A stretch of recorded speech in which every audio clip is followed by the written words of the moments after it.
June 16th, meeting of the Manchester-Essex Regional School District School Committee. So with that, we are in order. I will open it up to public comment. So if anybody has a comment that they would like to make, again, please put your name and address in the chat. The chat feature is over on the right-hand side. And as we're waiting for someone to put something in the chat, when we had that really bad reverb in the beginning, I did mute down some of the open mics. So if you're having trouble getting through, just put a note in the chat and I can try to find you in the list and unmute you if you can't unmute yourself. But you should be able to operate it. Everyone should be able to operate it on their own side. Okay. And Pam, just a quick technological question. Is there a way to eliminate the announcement of people coming into the meetings and leaving the meetings? Not that I'm aware of. The last time we tried that, we really messed up people being able to mute and unmute. So it's actually nice to know when people are coming and going. So if we can just try to bear with it, I will ask for some assistance for the next meeting. Okay, terrific. I don't see any public comments in the chat. So I will move it along. Yeah, I'm still waiting. Okay, crickets. So I will move it along to the chairman's report. The first thing I want to bring up is the very successful passing of our budget at the Essex Town meeting this Saturday.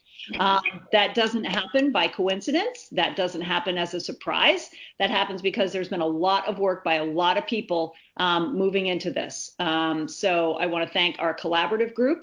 I don't know who's on from both of the towns, but as you all may or may not know, we work very collaboratively with our partners in both towns for probably about a year, moving up to each budget season. And it was no different this year, but as COVID struck, then we started to meet on a almost weekly and sometimes twice a week basis to really kind of nail this down and see where we were all putting together a budget that, you know, we could all get behind and get support from the town. So it is not a coincidental process. It's a lot of hard work. So with that, I would say one down, one to go. Don't forget that the Manchester Town meeting is coming up on Monday, 6:30 p.m. on the high school field. So please, everybody attend and have your friends attend. It's going to be kind of different in that we are all outside. So cross your fingers for good weather. So the other thing I wanted to bring up was we all got an email. I think it hit today. Mine hit today from the Massachusetts Association of School Committees. And in that email contained two resolutions. One was a resolution with regard to a response to social, economic, and racial justice in our communities. And another was a resolution on COVID-19 expenses and the funding from the state. So we have all seen this. Unfortunately, it hit, oh, Pam's just put it on the screen. So unfortunately, it hit too late to be included on the agenda. I think these are things that these two resolutions are items that we want to take under consideration. Unfortunately, we can't vote on them tonight because they weren't part of the agenda, but I offer them up for your consideration, discussion, and you know, any other thoughts you guys might have on this, with an eye toward putting it on the agenda, both of them on the agenda, and voting on them next week. I think the state funding resolution is pretty straightforward. It's basically just asking the state that there should be no unfunded mandates for COVID-19. So basically saying, you know, any expenses that schools have to incur as a result of trying to get the kids back safely in a hybrid environment or a full environment or however, all of that is still a giant question that the schools shouldn't have to bear all the expenses for that because, you know, we're already cutting our budgets to address a lot of these issues. So I think that's pretty straightforward. It's basically just asking the state government to, you know, make funding available for schools to be able to pay for these expenses because they're going to be very, very significant in addition to the expenses we're already carrying. And then the second resolution is an anti-racism resolution. I won't read it out loud because it is on your screen. I want you guys, everyone to all see that. I think there probably are some funding implications on this, which is fine, but something I think we just need to discuss and to discuss openly and have an eye toward looking at this next week with a possible vote. So I wanted to put that up for everyone's consideration. And I don't think I had anything else other than I wanted to make sure people were well aware of the Manchester town meeting, which I have already discussed. So please put it on your calendars. I know the babysitting thing is going to be difficult, but you know, one person from each family, one adult can attend. So please try to. And I think that's it for my report. Pam, am I forgetting anything? I don't think so. Okay. So with that having been said, let's move on to the consent agenda. I know yeah. Shannon, I think Lucas is on the line. I think I saw him Oh, dial yes. I'm sorry, Lucas. I always blow past your report, and yours is the best part of the meeting. So I apologize. Great. Thank you, Lucas. I'm glad you were able to dial in this week. We missed you or 2 weeks ago. We missed you last meeting. So as you're heading into the home stretch, why don't you tell us what's going on your end? Yeah, so well, school ends on Friday, so that's really exciting for students. I will say though that I think that some students are a little concerned as to how school is going to look like in the fall, and I'm rightfully so because you know there's just so many variables at play here, and you know conditions are gonna change abruptly. So I think it's just important for students to learn to be adaptable as things progress in the summer. So. Yes, well said, Lucas. I think we're all learning the definition in real time of adaptability, right? Definitely. Yeah. So I think, you know, in answer to that, we don't really know anything more than you guys do at this point. We're hoping to get some guidance from the state in mid-July, which will then tell us, you know, the direction we're going to be headed. But it looks like it's going to be somewhat of a hybrid model, sort of the wink, wink, nod, nod we've gotten from the state is we're going to be looking at a hybrid model. What that means at this point, we don't have a ton of detail, but I think it means that it's like a half the population on, half the population off week to week, if I'm not mistaken, Pam. It changes daily. It changes daily. So whatever I just said, completely scratch that. No, but that's in the ballpark of different suggestions that have come out for certain. Okay.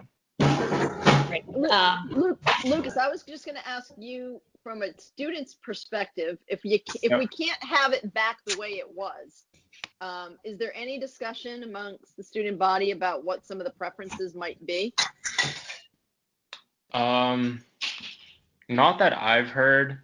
I think that at this point, students are kind of like expecting, you know, something that, you know, obviously isn't normal. So yeah, I mean, I haven't really heard that much. Okay. But yeah. So that's, well, at least we know people aren't expecting the traditional out of the gate. Yeah, so for sure. we've gotten that message across. That's good good to know. As much as we would all like to see that traditional model come back. So, so Lucas, what are you looking forward to this summer? Is there anything that's coming across your bow that is a little, obviously things are extremely different, but is there anything other than being away from your screen? I guess just like, you know, getting time to like relax, you know, not having to worry about or keep track of assignments. I do have summer work, which is, you know, okay. I mean, it's manageable. So yeah, I'm just like looking forward to relaxing this summer mainly. Good. Excellent. And I hope you do have a relaxing summer. Thank you. This might, Pam, is Lucas going to join us over this summer, or are we giving him the summer off? I hope we are. We'll give him the summer off, but I would still love to send invites your way. If you're free and you'd like to join us, I'd love to have your input as things start to unroll and develop. I find it really valuable. So no pressure, take the time off. But if you're just sitting around with nothing to do on a Tuesday night, we'd love to have you. All right, awesome. Thank you. And good luck, Lucas. Thank you for joining us so far this year. It's been kind of a wacky last few months, so we appreciate you sticking with us. No problem. Thank you so much. Yeah. All right. Let's move on to the consent agenda. I know we had some discussion via email about one of the budget transfers. So why don't we, let's take a quick vote on that and then we can discuss it after the vote. So do I have a motion to accept the consent agenda with the warrants, I'm sorry, the warrants and the minutes of June 2nd? Yes, so can I just do a point of clarification? I know Avi's on the line. I think we've set the transfers out separately under the closeout for fall 20, assuming that there might be some questions. So I think we are just doing acceptance of warrants and minutes in this component, and then we can have discussion later on. We've got a lot of budget items down below. Okay, perfect. So do I have a motion to accept the warrants and the minutes of 6/2/20? So moved. That's Annie. Do I have a second? Second. That's Eric. All in favor? Can I have a quick Rachel? Yep, Fitzgibbon, yes, or aye. Ken, are you on? Okay, Ken's not there yet. Caroline? Are you a yes? Am I on? Yes. Okay. Sarah, are you a yes? Uh-oh, are we still having technical? Sarah, you can respond in the chat.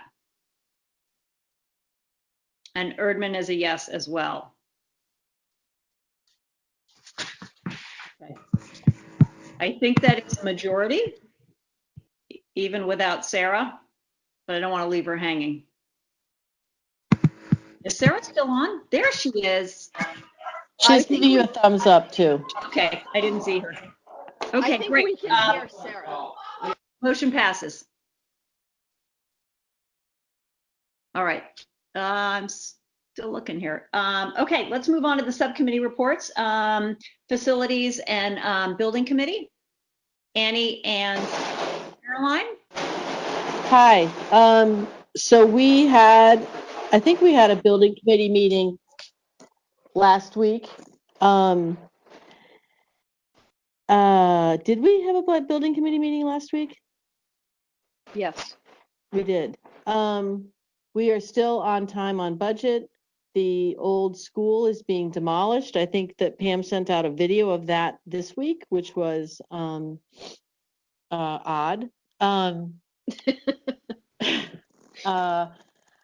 And what else? What did we talk about? We had a long discussion about a change order related to COVID-19. It was a change order that we were able to charge to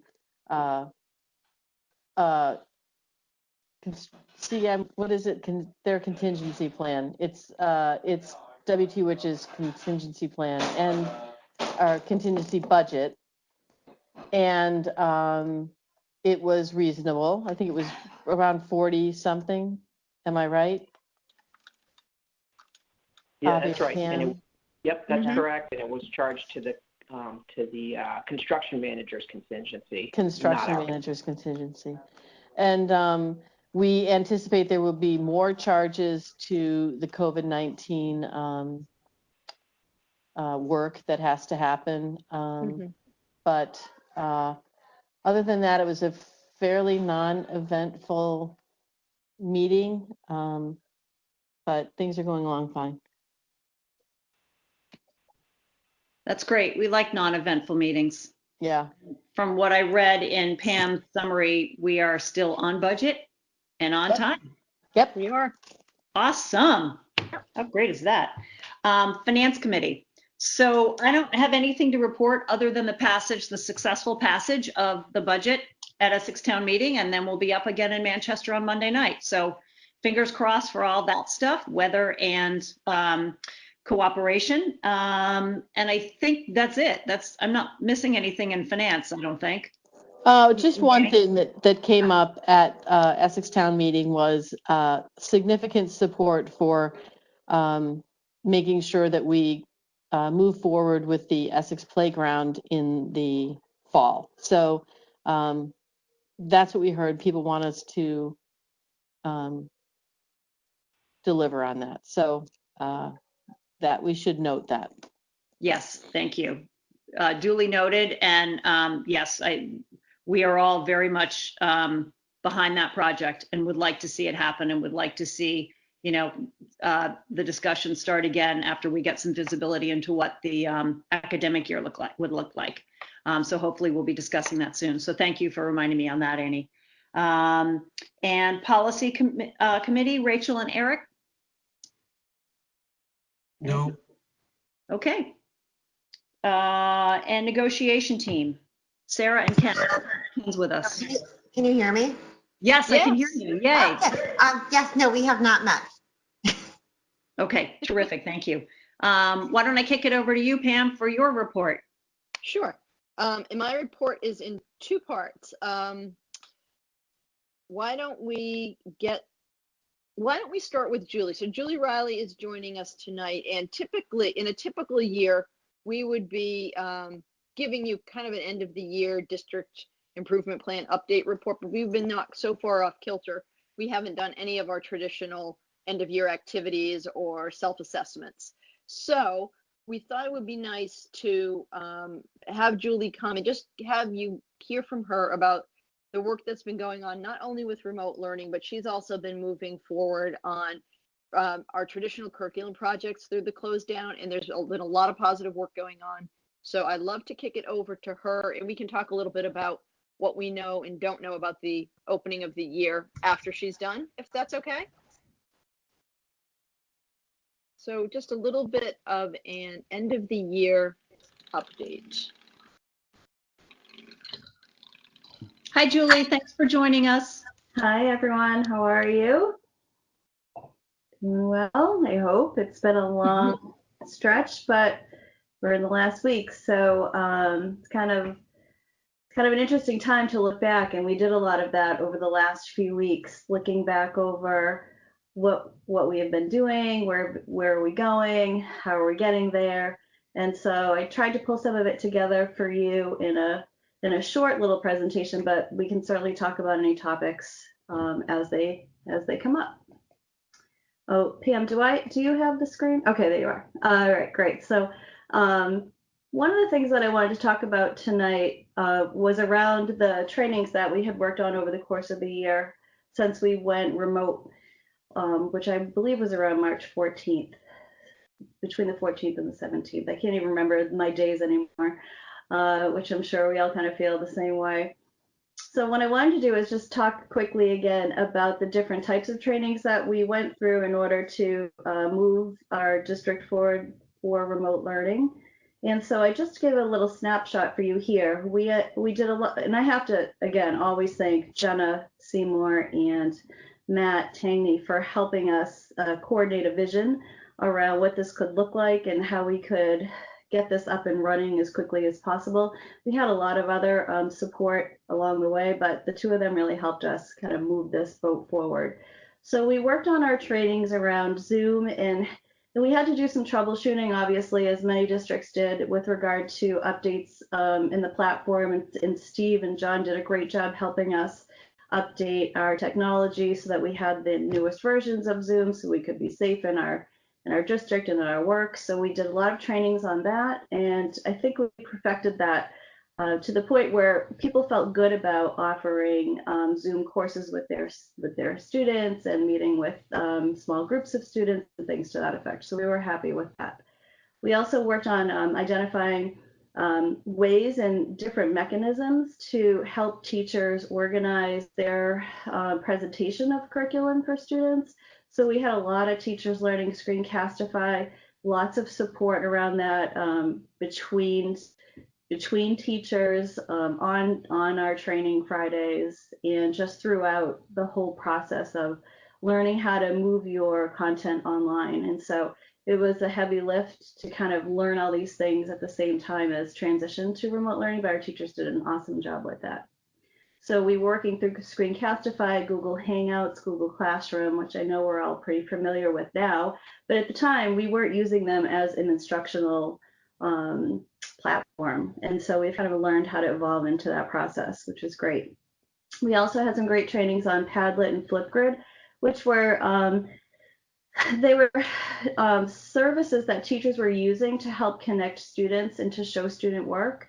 outside of the typical Google Classroom type of format. So that was a really great learning experience for us to delve into as well. So I feel like we're obviously always learning and trying to evolve, but this happened in a really short amount of time. So my hat is off to the teachers and all the administrators who had to pull together and bring that forward. And I think people did a great job with that.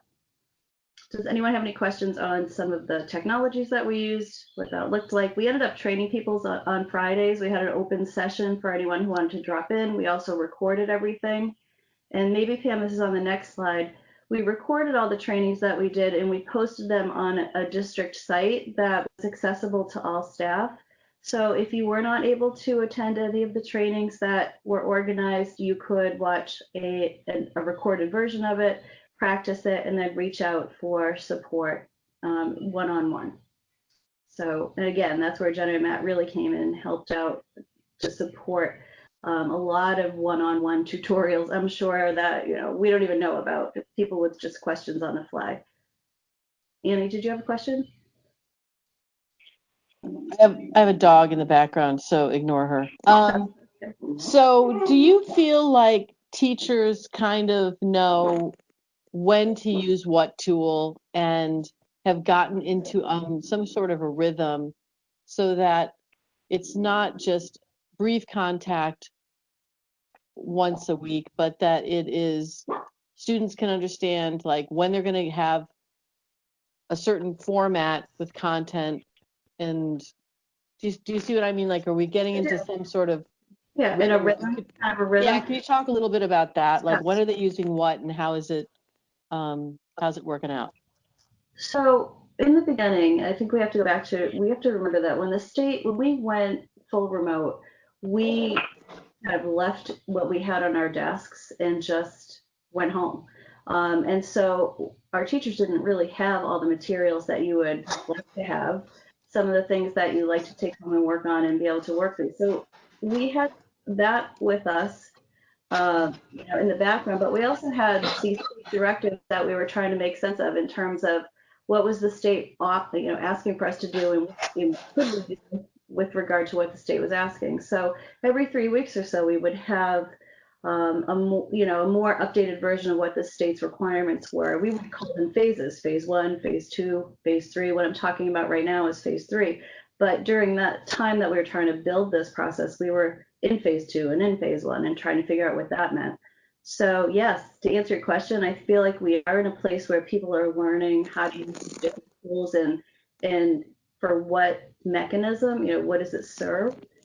But I would like to think that, we did it really quickly, and I think the teachers did an awesome job with it. There's no question about it. When the state came out with their expectations around grading and a more concerted effort to address specific standards and, create assignments and things to that nature, that's when we had to kind of shift into phase 3 and make those determinations in terms of here's how we'll offer content to students, here's how we will record it and address it with a pass-fail type of option and those types of things. So we evolved with the process, and I think people did a really good job with that. Do I think more training will be needed if we have to go even deeper into remote learning next year? Yes, I do. We need to organize the structure for that, and I think that's what we'll be doing all summer, quite frankly. Okay. Yeah. Thank you. Yeah. Any other questions on that front? All right. And so around all of that, we had all these other things that we were doing in the district. So we have 4 or 5 pretty big things that were happening simultaneously, or even up and into and through this whole process. You know that we've been working on an ELA program review for the last couple of years, trying to determine the process and the program analysis. So we went through a whole district analysis, a core program review phase that we're still currently in. We've gone through developing professional development for teachers around reading instruction. We created an online district-based reading course that we wanted to offer in person during the school year, but we obviously couldn't because we were moving off online. And so we created an online system for that for teachers, and we've been doing that concurrently with the other things that I just mentioned. And over the course of the school year, we're also looking, sorry, choking on my words, my allergies are out of control. We were working on a math program review with the Department of Ed. So we had started to participate in a process that would allow us to look for best practices in math instruction at the middle school level and use the tools that the Department of Ed was coordinating, which were almost identical to the process that we were doing in ELA and K-8, which is really interesting. So we were looking at the same type of process to look at different math components and, more updated math curriculum for the middle school. And we had started that process, and unfortunately we had to go remote learning, and they'll be picking that back up again in the fall. So we will continue with that work to really take a good look at what research-based curriculum has been updated to look like for the middle school math program. We're also working and continuously working. In fact, we're in a 4-hour grant conversation today on building a K-12 trajectory for computer science through the just DLCS grant process, which is digital literacy and computer science.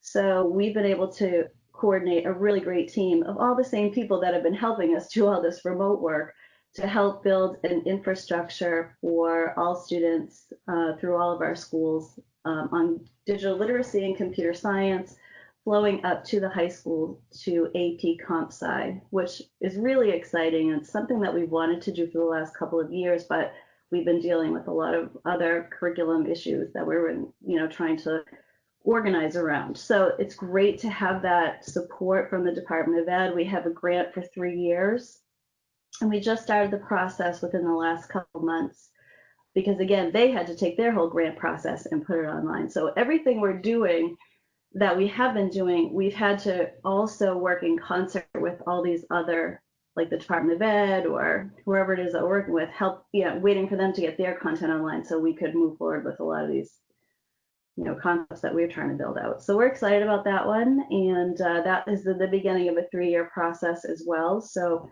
we're working really closely. In fact, I think Jake Foster is probably on the call. He was with us today as part of a liaison for the department, which was great. So it's just great that we have so many supporters and so many opportunities to move forward. And that's just another place that we're doing it. We're also working on aligning our standards to the new our coursework, I should say, to the new standards for social studies. We're building out, and Joanne McWhorter has done a great job working on building out the civics course for the middle school 8th grade social studies civics curriculum. And Lauren and her team at the high school have been doing a great job coordinating work around the high school alignment to the new coursework that's expected through those standards. And so that will be another year or two just to build out the coursework and then determine what the classes should look like as we transition at the high school level. And in addition to that, we're doing some summer work and collaborative work between our health programs and our social studies departments, K-8, no, I should say 6 to 12, around equity, social justice, facing history, our ADL work, and SEL. So we have a team that we're getting together to start doing work after the end of the school year to start to coordinate our process 6 to 12 with regard to all of those topics. And then last but not least, and I have to thank Christy Umili for her amazing work on helping implement STEM scopes at the middle school, which is a 6th through 8th grade science and technology curriculum. And she's done a wonderful job really helping support the teachers through that transition and engaging, helping engage students with that process. So that's been really great. But it's, these are all the things that kind of happen that you would like to see happen in a regular, typical school year where you can see people and talk to people and meet with people and get feedback from people. But we've had to shift gears quite heavily and continue the work, but do it in a different way. But it still happens. So I'm really excited about that. We have great people doing awesome things. Julie, I want to unpack some of that stuff on social studies and what you're going to be doing this summer. But I want to get through the rest of the presentation because I think we're all going to want to talk about some of that.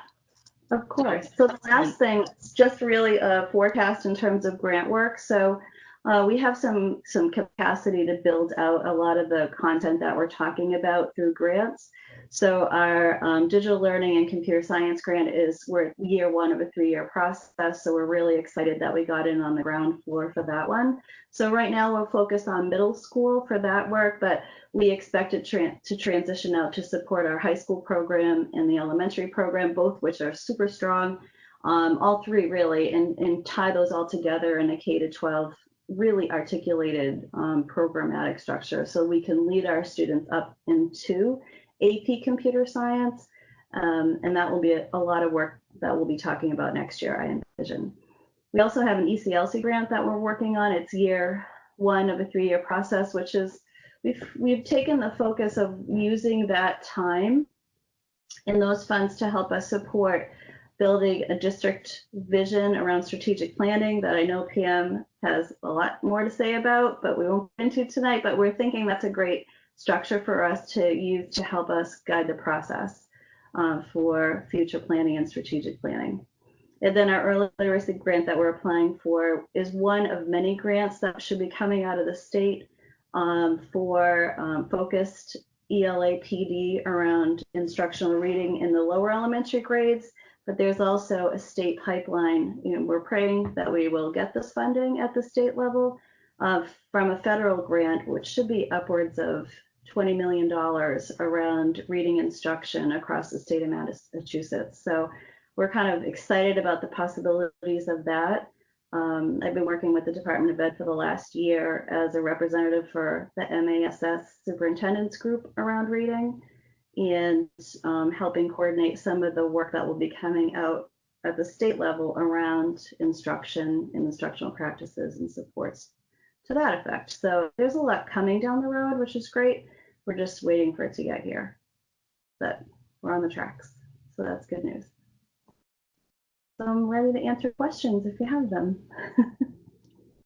Great. Does anyone have any questions? I'm sure everybody does. So anyone on the committee? What? I do. Caroline, I think I hear you off in the distance. Sarah, was that you? Yeah, I think that was me. Okay, fire away. I wanted to thank Julie, of course, for her awesome presentation. I know it's been a ton of work, and everything looks amazing. And especially, we all know I have a soft spot in my heart for reading and other things. I know she's been doing a ton of work.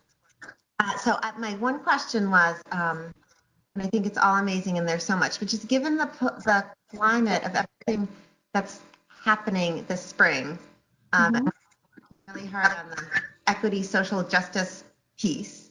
And I know that we have this work going on for grades 6 to 12. I want to know if you have any thoughts about grades K to 5 in that area and any progress we're able to make there.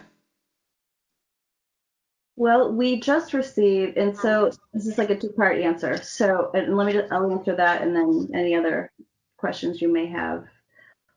We have a group that's already been doing this work at the high school level, and we have work that's being done at the middle school level as well. So our goal is to connect. I am hearing some feedback, and if it's me, I apologize. I can't know if that's me or not. But okay, thank you.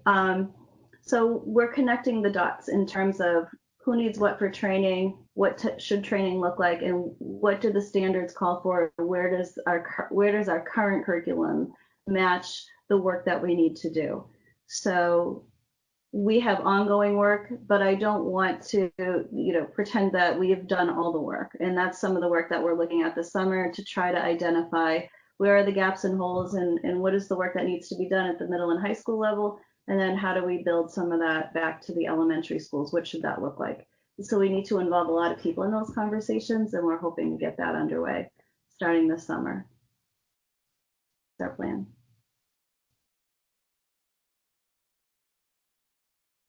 Anyone else? Anyone on the committee have any other questions? I had just one quick follow-up to what was just asked. So when you're dealing with a younger group, have you ever collaborated with other districts maybe that are kind of dealing with the same type of issues? Like, do you talk to them, kind of see what their approach is and kind of collaborate like that? We do. We have great partnerships through not only the ECLC and the work that we're trying to do around building out visions and structures for systems, but we also have our principals are in principal groups where they're connecting with principals and coordinating ideas and thoughts that way. I'm part of a curriculum leader group, which we have all the curriculum leaders in the North Shore working on certain topics and initiatives together to build back to the district and, across districts. I think the work that we've been doing has been really great, but we've started to work a lot more in concert with each other with regard to some of these topics, bringing in speakers and sharing information across districts. So to answer your question, yes, we are doing that, and we will continue to do that because there's so much more support. And we have other districts who have done the work in some cases on some topics that we need to learn from. And so that's how we're working it for all of the major issues that we're working on today. Even just for the district grant that we were working on for technology, we were in groups all across the state. So we were in a group with Nahant, and I can't remember the other people in our group. Nahant, Manchester-Essex, Attleboro. We were just working with people all over the state to help kind of build a statewide vision for a lot of these things. So, yes. Thanks, Julie. Sure. Julie, Annie's got a question in the chat. She mowed my lawn on this because it's kind of what I was going to ask you anyway. How is all of the curriculum work that you had going on pre-COVID, how is that progressing with all the focus that you have right now on COVID, and how are you managing all this? And that's exactly what Annie said. Do you really have the time for all this, and how do you manage it without getting confused with the work you're doing to manage the COVID educational delivery? Well, I feel like these things were in progress before COVID hit, and they're really important, every single one of them. So our teachers are really great, and they have really supported and stepped up to attend the meetings and have the conversations, and we've done. It's really amazing the things I think we've been able to do, even given the fact that we're in a COVID situation, which says to me that people are really committed to the work and being a part of the process. And I'm really thankful for that. And I did say that, you don't really get a chance to say it in person to people as much as you would like, but it's the truth. We have an awesome team of people. We have people who are just ready and willing to dive in. And when I just think about the conversations I've had in the last 24 hours, I say to myself, this is pretty awesome. So, it never feels like work to me, and I hope other people feel the same way. And that's the feeling that I get whenever we are working on something that's important. So that's how we do it. Is it tiring? Yeah, we're all exhausted. There's no question about it. We're all really tired. And you don't really get to say what you want to in person to anyone because you don't see anybody in person anymore. Yeah, and it's hard, you're kind of like, oh, I got to get off this meeting, get on the next one, and get off this one, and get on the next one. And then when you stop at the end of the day, you're like, wow, I can't believe we just did all that. It's pretty amazing. I know Annie's got another one in the chat wanting to hear more about the math program review. Will there be any focus on high school math, or is that next year? That's not for this year. Yeah, that's next year. This was really something that we wanted to look at, even a year ago, but we just had so many other things that we were trying to, work out. So we're excited because we have the capacity to learn about implementing a solid review process with the department. So they're going to help us guide that process and show us the research-based math programs that seem to do the best in terms of student learning and engagement. And so it's great that we have so many people involved in that as well. So we're excited about it. But all these things, they're not overnight fixes. They're things that you engage in. You start year one, you start the process. It's sometimes a 2-year process to really answer all the questions and look at all the materials and, make some determinations about what to do. Can you tell us who's engaged in that math program review? Is it high school and middle school, or just the middle school staff? Our middle school staff, middle school principal, and the high school department chair. Great, thank you. Yep. Julie, I want to segue off of what you just gave me, the perfect segue of talking about how this is not an overnight kind of situation. I wanted to talk a little bit more about the social studies piece, and I wanted to talk about, wanted to ask you two things. Number one, the summer collaboration on integrating and expanding. Do you see any of that work actually sort of taking seed in any programmatic changes coming for the fall? And is the DESE are those standards going to change, do you think, the DESE standards? No, you know what, we've been waiting forever for the social studies standards to be updated. So they were updated, I don't know, Pam, you probably remember the last time they were updated. I want to say 1995. We make that joke, but I think it's true. I think it was 1995 or 1999 the last time they were updated. So we've been waiting literally 10 years for, or is it 20 now? I don't even know. I can't do math right now, but we've been waiting forever for them to be updated, and they finally were. And when that's why we need the math review. Yeah, right. When they were updated, it was like, wow, this is pretty intense, because we had to look at the structure of the 8th grade and how that would change to incorporate the civics instruction, and also look at how to transition the high school into the new standards expectations, realizing that we had just kind of, and they came out when the high school had done the transition into the new courses that they're currently using. So work has to be done across the department level to figure out where do those shifts happen, and what does the construction need to look like for curriculum in that vein. Janda has also been doing some awesome work and wanting to bring this forward in a way that he could leverage some of his work that he does with students. So, and honestly, he kind of opened the door in terms of looking at it as a potential project-based learning type of situation that we could incorporate as a. So just recently, Marin, the high school department chair, is working to connect with Janda to bring him into this group to facilitate some conversations around how could we look at this at a middle school level, the high school level, and then across content as well.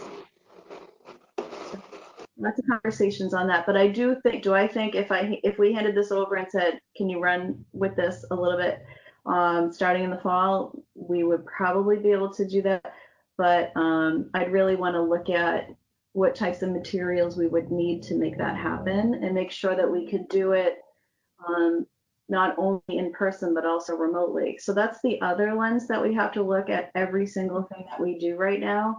And it's kind of added a new layer of analysis for us around whatever decisions we make. Are we able to shift gears like almost on a moment's notice and do some of these things remotely? And what does it take for us to get there? So that's the second layer of conversation that we're having around a lot of these topics that you're looking at right now. What does it take to do it in person, and then what does it take to do it online, and how do we merge those two things? So, Julie, you're setting us up perfectly for all these questions, because exactly what you just spoke about, Caroline's got a question with regard to the virtual learning. You mentioned earlier that we're in the third phase of education at home based on what the DESE has given for guidance. Do you anticipate another phase if we still have remote learning in the fall, or is phase 3 what we will expect next year, with the understanding that teachers will continue with remote learning teaching techniques? Okay, so that's a huge question. And the answer to that is yes, for everything. Yes, I think that we will move into a new phase in the fall, and I think it's phase 4. Yes, I think we're going to have to teach remotely and in person. No, I don't know what that could even possibly look like, but I've heard a lot of thoughts on that, and I still am going to say to myself, whatever we do, we need to be able to do it in two veins, and we need to be able to offer a wide range of accessibility. So in order to do that, what does it take, given what we have, or what is it that we need to make those things happen? And so these are the things that we are talking about. I'm just going to show you right now. What does a virtual learning environment look like, whether it's fully in person, fully remote, or somewhere in the middle? And we're literally thinking on all three fronts so that we're prepared for everything. Like I say, when we went into phase 1 or 2 or whatever it was, we didn't know what we know now. So we had to react in a kind of, I can't think of the word. We had to just react, and we had to just shift gears, and we had to do things differently. But now we have time to think about it. And if we could have done it, a different way, what would we have done? And use that type of thinking to help us plan phase 4. And that's what we're doing. Right, Pam?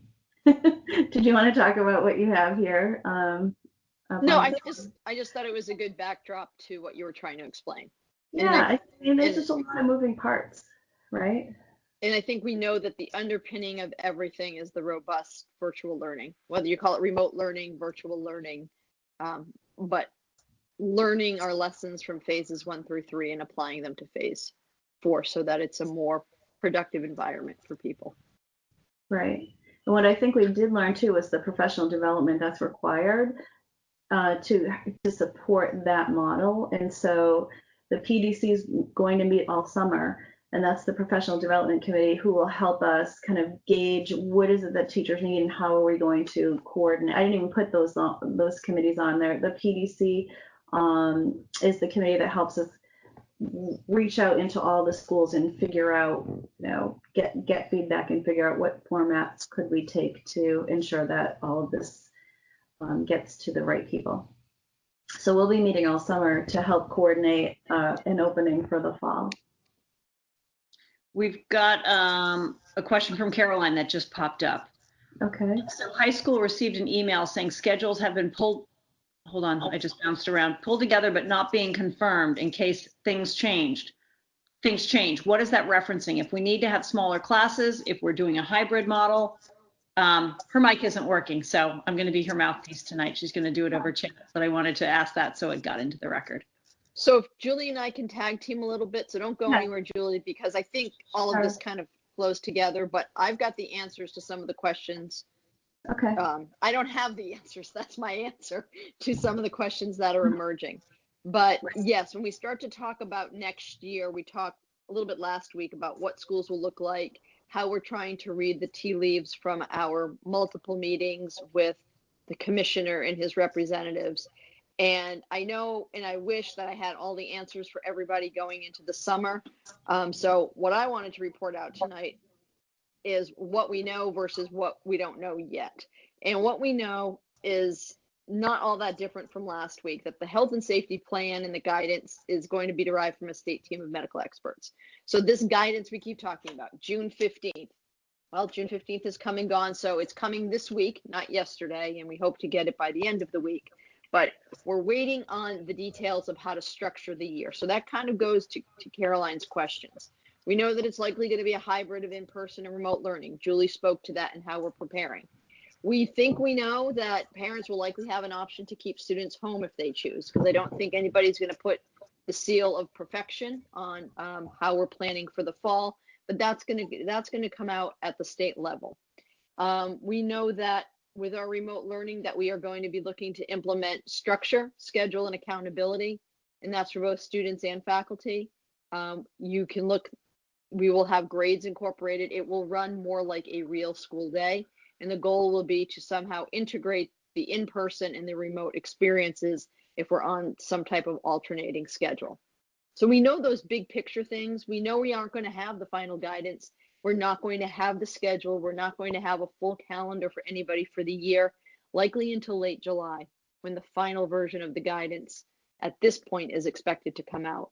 It sounds like it's going to come out in a few chunks over the next 4 to 6 weeks. In that it won't be really until July, till we get closer to the start, that they're going to put the final seal on it, which means our planning is likely going to go through mid-August. So all the answers of kind of the how and the what and the timing of the day and the final schedules for kids at school probably won't come into play until we're almost ready to walk back through the door. And I think the other big caution is we kind of know that the calendar's likely going to change.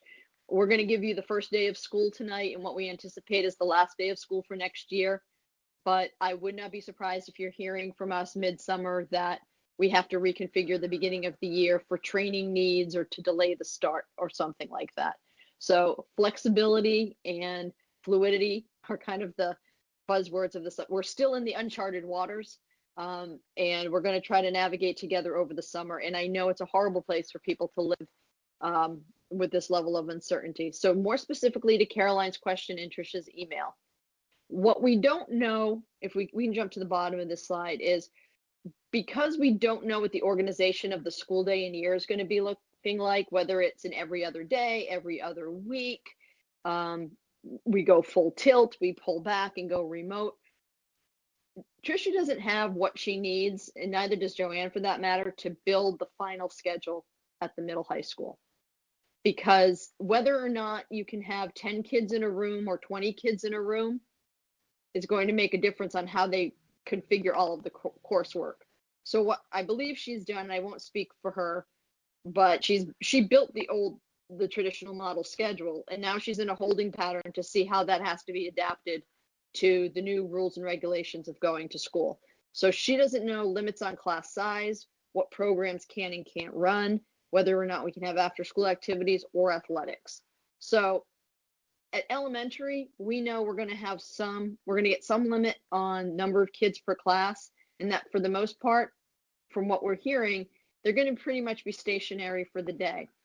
X number of students with their teacher, people coming in, if we're allowed to introduce new people, lunch coming in, pretty isolated to the room. It's not preferred, but it's structurally easier to schedule at the elementary level than at the high school level, where the model we're working off of is a 6-day rotating drop schedule where kids are carrying 7 different transitions in a day. So that's why she put out the communication that they're not going to go to the fine tuning of the traditional model that we use, because it's likely that won't be the schedule model that we end up with to start the year. So hopefully that answers Caroline's question. And then transportation is something we're going to be revisiting in the middle of the summer. Lots of variations about what busing could look like.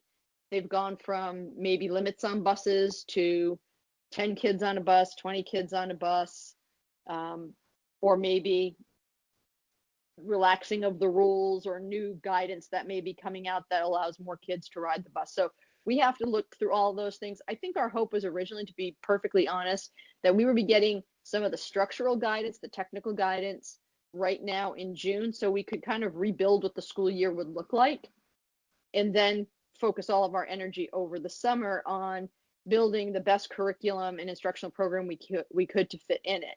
It's pretty clear the state is not going to be quick to react. So we've tried to boil it down to, what do we know for certain? Remote learning has to be part of that. And that's the only thing we really can focus in on right now and do work that won't be undone. So Julie's really in the lead role on coordinating all of our efforts to try and bolster our plan, so we can hit our goals of having the increased structure and schedule and accountability. What I jumped over in the beginning was, up until last Friday, in my last meeting with the state DESE, I had a different schedule for a community conversation. So we've had to drop back, punt, and reorder it a little bit. So I can't guarantee you this isn't going to change by next Monday, but this is our working plan now, which is, the hope was to put out one large survey to the community and gather information back and do focus groups. Now I think we're going to look at it in 2 parts. We're going to put out some questions to folks on remote learning, their experience in phases 1 through 3, and their hopes or recommendations for phase 4. Use that to organize some virtual focus groups during the week of July 6th, and then go out again middle of the summer. Right now I'm targeting week of July 27th. It could be the first week of August, and look at a return to school survey. So questions we'll be curious of at that time. Who plans on sending their children back to school? At that time, we hope to have a model to show them so people can make an informed decision about whether it will work for them or whether they feel safe and comfortable in it. You know, will you utilize busing transportation? Do you plan to carpool? Because more cars on the site mean different logistics to plan for during the day. So again, we're taking it now in a couple of chunks instead of one big one.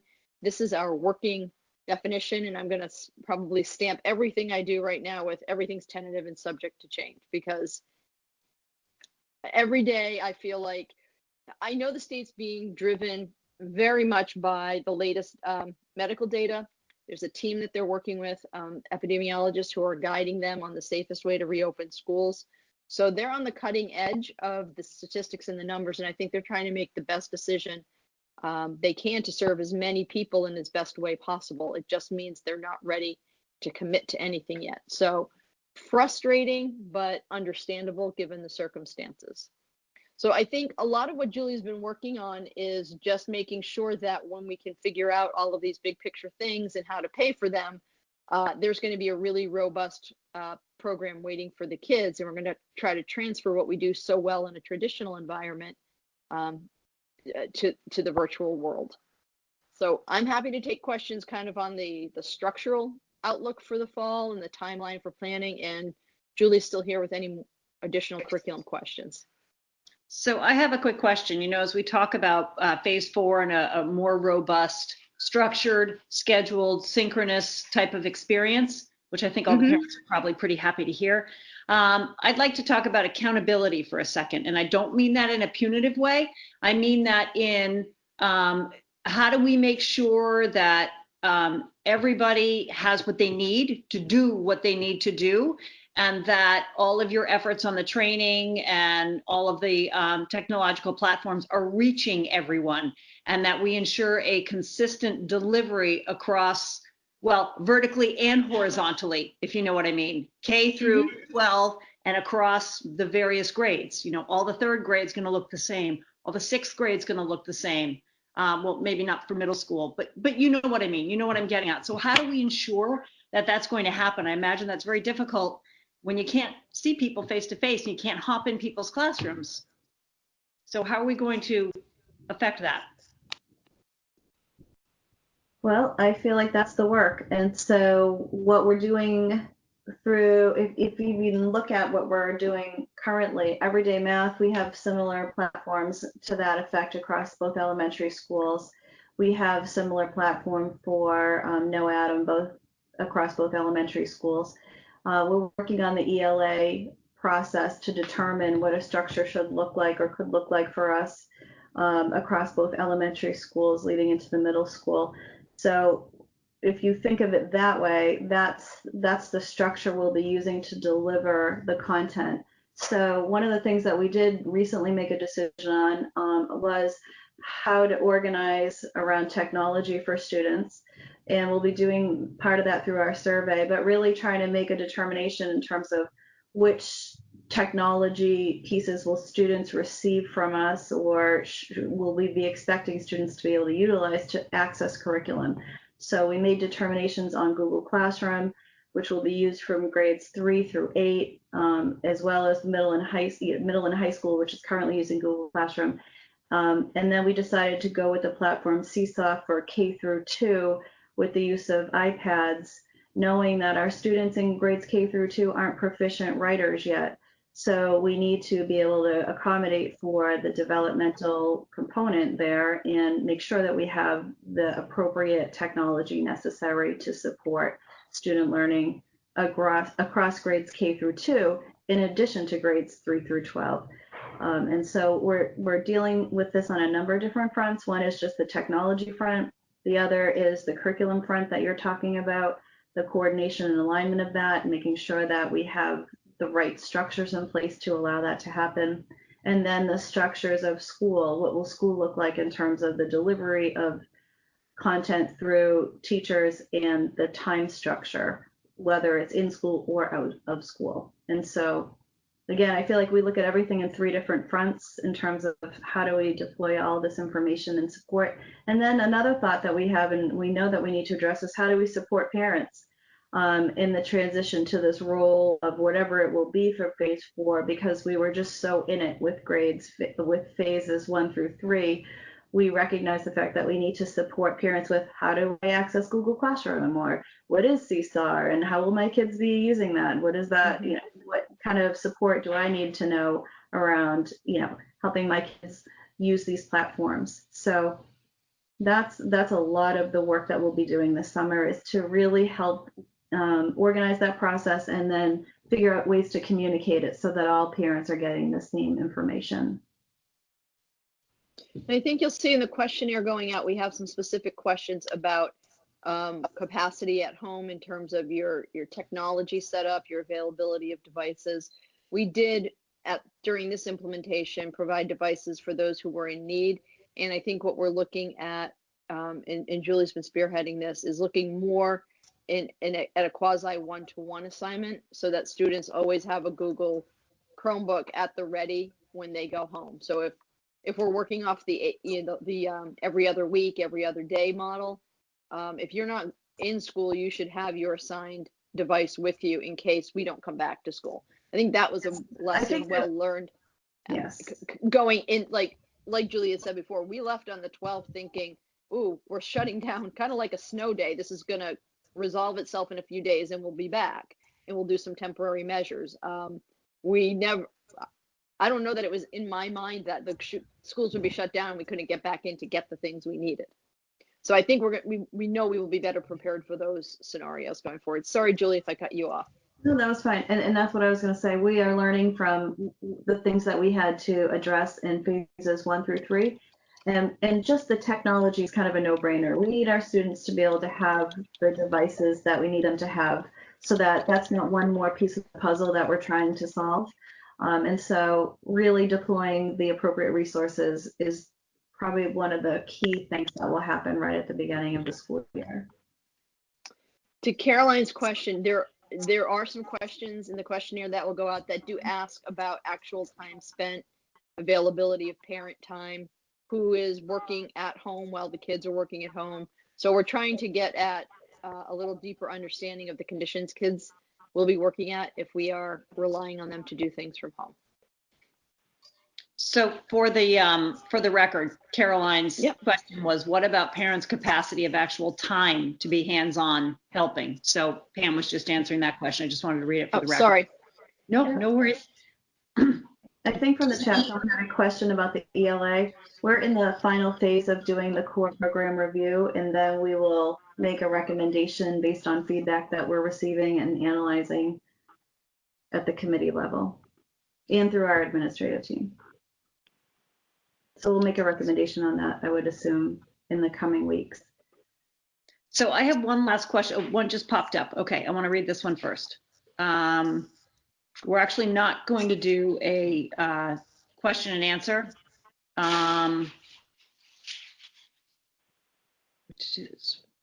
Somebody did ask, what about instruction? How will the teacher instruction look different in the fall when it's remote? There was work to do this spring, but little to do. Instruction for many at elementary. How can teachers even do that if they are in school with half the class? That's a real question that we're addressing, and we fully expect to have a more structured approach to how we organize the instruction for phase 4, so that our teachers will be able to facilitate many different modes of instruction at the same time, and not to sound obnoxious, like, and not give you real answers. It's just something that we're trying to figure out what's the best mechanism for this if we have to do a remote and you know, a rotating kind of situation where students come in half the time. We don't even know what half the time looks like yet, based on what the state's been telling us and then kind of retracting. So we're trying to make like I say, we're doing worst case scenario planning first, and then we'll walk it back as needed. I feel like that's the best way to go, and it's helped us kind of organize our thinking so that no matter what the scenario, we're as prepared as we can be. Okay, thank you. I want to make sure that all of the committee has asked their questions. Caroline, thank you. Oh, hold on, something popped up here. Caroline, thank you for all the work being done. I cannot even imagine ... So from Ken, given the at-home changed nature of things, can you summarize what we're doing differently to strengthen the communication loop between the at-home parents and the remote or at-school teachers, staff / administration? Now we're going forward. Sorry, Julie. We're going forward, and we're using, and we feel lucky, honestly, that we have the time this summer to kind of reflect on what phases 1 through 3 looked like, what were the struggles, where were there issues that we needed to address, and how can we make sure that we focus our energy to fill those gaps for phase 4, and then how do we communicate it? So we're going to communicate it, but then it's almost like anything, you can never say it enough.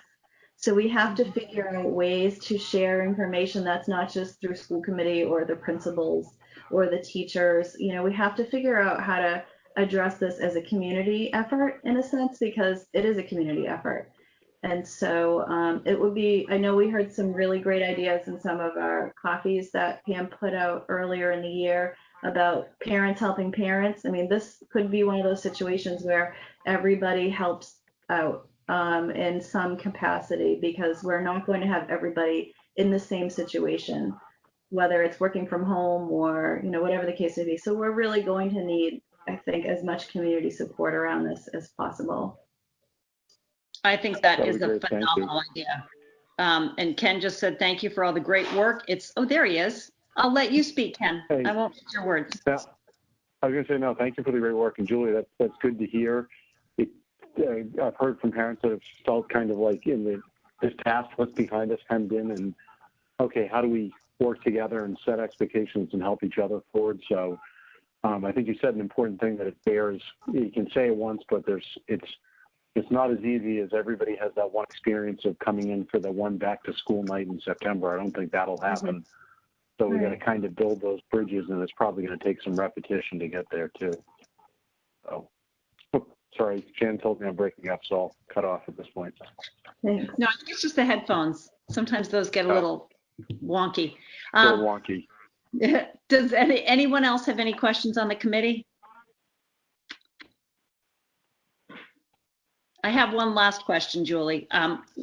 One thing I'm wondering is, how are we going to account for the kids who may be pretty far behind as they start in the fall? And so how do we address getting those kids back up to speed for whatever reason, but kids who are not in a deficit, how are we going to move them forward and not, have them kind of tread water while we wait for the other kids to catch up? How are we going to address that? Because there will be a disparity, I'm quite sure. Yep, absolutely. I think that's a great question. It's something that we're already thinking about. So we're trying to figure out how do we address it through the resources that we have or that we need, so that we can, like we always do in school, try to address all 3 tiers of instruction. But now we need to remediate as well. So we need to have a robust enough experience to remediate and to support and challenge kids at the same time. And that is really something that we know exists, and we are prepared to address that. And we will address it. We have to address that. That's something that's going to occur across every school system in the United States of America. So it's not just a Manchester-Essex issue. This is a nationwide issue. So I'm sure that there'll be a ton of research out there on how to support kids, but we also have to look within our own system and try to figure out how can we do all of these things and be effective at the same time. And in addition to that, engage students who may be feeling nervous about whatever it may be, whether it's coming back to school or being away from school. And so we have a lot of work to do in terms of supporting not only the academic component, but the social emotional component as well. Yeah. And that's why I think the community thing is going to be really important for us to recognize that, the schools can't do it alone. We need to really kind of garner the support of a wide range of groups and people. I agree with that. And I'm glad somebody brought that up, because I think you've got, parents of younger kids who are feeling totally overwhelmed, and you've got parents of teenagers like me who are pretty self-sufficient. Right. And those of us who aren't working and have parents, kids who are relatively, on autopilot, that's the wrong word, but we can help. So I'm glad somebody brought that up. But Julie, I really appreciate all of this. Aside from COVID, you're doing some fantastic work. And it looks like you're really drilling down on a lot of this stuff. The stuff that, we don't even really realize what's happening in the background. So thank you for that. But more importantly, thank you for all the work that you're doing on all the COVID with the whole team. And thank you for the summer work, because that is going to be some really heavy lifting. And I'm glad you addressed all of this, because I think parents have really been wondering, what the heck is next year going to look like? And is it going to look anything like what we've just had, or what? I mean, I think there are a lot of questions. So I think, you're coming and giving us this update and talking about what you guys plan to do this summer is super, super helpful. And I think a lot of people are feeling like, okay, good. At least there's some visibility there. Like we don't know what it's going to look like, but we know that there's a lot of work being done to address kind of all these questions that we have. So thank you. We all appreciate that. No, thank you. Thank you. And I'm not doing this by myself in a vacuum. So there are a lot of other people that are doing this right alongside me, and I couldn't do it without them. So I know, and please extend our gratitude to them as well. I will. So anybody who's on this call, thank you.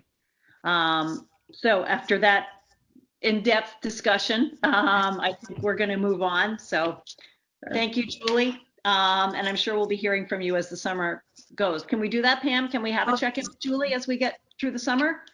Absolutely. Okay, great. Absolutely. I think one positive thing about COVID has been the online meetings has made it much easier to get people to the meetings. I mean, I'm just looking at our participant list. The last time we had 30 people at a meeting, I can't remember when, but it's also facilitated the getting people in to do some quick reports. So I think going forward, even when we return to traditional, we may want to think about ways to use technology to get more people involved and have reports flowing more regularly. So yes, that's a very long. Of course, we can have Julie back this summer. Great. I think that would be a great idea to kind of like simulcast our meetings. I'm sure we'll have to figure that out, but I think it's really helpful for everyone because, we always say, oh yeah, come to the meetings. But I know I'm realistic. A lot of parents can't make it. Tuesday's kind of a random night and, you've got little kids. So I think that would be something to look at going forward, but that's much, much further down the road. So with that, why don't we move on? Pam, are you still in your superintendent's report? Are we talking about dates? You said you're going to have the beginning of the school year for us? Yeah, why don't we have calendar much deeper in the agenda, but I can certainly just show you what we know. So the calendar right now is our traditional calendar. Not very much has changed from years past. But what we know is the beginning days of school, we know the last day of school, and we know all of our holidays and breaks. What we haven't, we populated in February, but we aren't committing to early release days, professional days, and conference days because these may all be shuffled around if we have to move professional development days to the beginning of the year for training. So here's what we know. September 2nd is when we're expecting the kids back. June 17th is when we're expecting to send them home, and we have our traditional breaks in between. But we have no idea what all of the other pieces look like at this point. I can try and throw up I have our typical color-coded document if you'd like to see that. I don't know if you can make a lot of sense out of it, but I'm happy to throw that out. So Pam, can I clarify those holidays, breaks, vacation periods? We're still going with those as they were approved on the calendar. But again, with your stamp, everything is subject to change. Yes. So here's the traditional here's a snapshot of the traditional calendar. This one that you get. So we're pretty clear on, and we had plugged in originally a couple, like our typical PD conference day on election day. We think that will hold. We originally had targeted the 13th as our all district fall professional development day, so kids wouldn't come in. But you'll see we haven't populated anything in the middle because we're not confident that any of these days are going to hold. Because I think what we're watching, and this isn't helpful to people at home, but what we're watching is what happens here. You guys can't see my cursor, right? So I'm looking at the very first week of August, the 31st, the very first week of school, the 31st, the 1st, the 2nd, and the 3rd. I will put right out there and be honest that there is a potential that these days would be recouped for staff PD and training, depending on what the guidance comes out to look like. I mean, there could be COVID-19 training that we have to provide every staff, and health and safety training that we don't typically plan for. We may need to plan for some intense remote operations training on one of these days. So I'm going to say that there's an outside chance that these days get reorganized and students are delayed coming back. I would also say that there's an outside chance that the entire year gets delayed if something emerges at the state level. Guidance isn't completed on time, negotiations aren't completed on time. There's a surge and they just want to wait things out. So I guess what I'm trying to say is we've built this, we plugged in, the Christmas holiday break, we've plugged in the traditional President's Day break, but it's all up for negotiation. If we lose a month at the beginning of the year because they have to shut us down, I'm sure we'll have the typical holiday break, but then they'll probably look at collapsing, February and April. Same conversations as we had this year.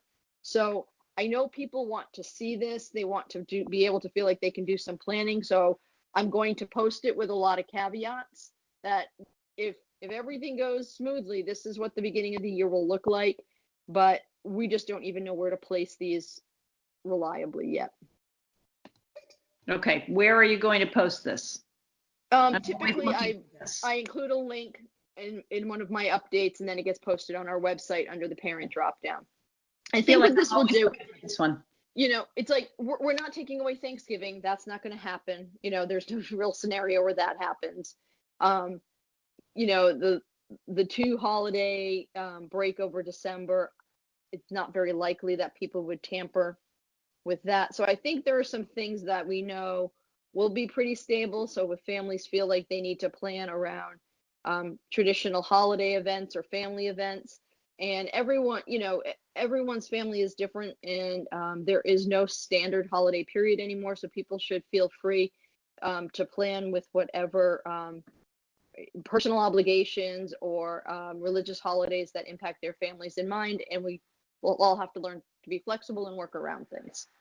So I get teased for using my willow tree analogy a lot, but there's going to be a lot of bending and kind of just going with the flow next year. So we will do the best we can to let people know as soon as we know when there are going to be changes.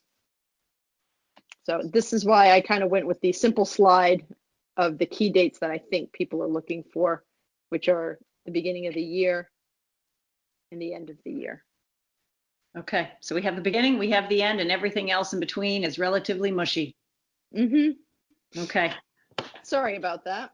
Well, I mean, it is what it is. I mean, everybody's in the same boat. So thank you for letting us know at least sort of the bookends. So shall we move ahead to the budget? Is that? Sure. Pam, are you done with your report? I'm done. Great, thank you. So let's talk about the transfers. I know we've got Avi, and we had a conversation via email regarding one of the topics that I just couldn't wrap my brain around. So when we get down to that, we can talk about that when we get down to that item. Avi, you want to take it away? Yep. Can you hear me? Yeah. Perfect. Okay. So typically this time of year, what we do is just go through any changes to the budget that we need to make for the current year budget, just to make sure that our spending forecasted through the end of the year is aligned with what's approved by school committee. And to the extent that we might need to have extra spending in one area, we would typically ask for that authority by way of what's called a budget transfer, where we ask you to increase the area of spending in one area via savings from another. And so budget transfers are always totally budget neutral, and the sheet that's up there basically shows that the total budget for fiscal 20 is not changing. And again, think of budget as how much money we are permitted to spend. In fancy lingo, it's called an appropriation. But it's different from what we actually are spending. This is really what we are allowed to spend.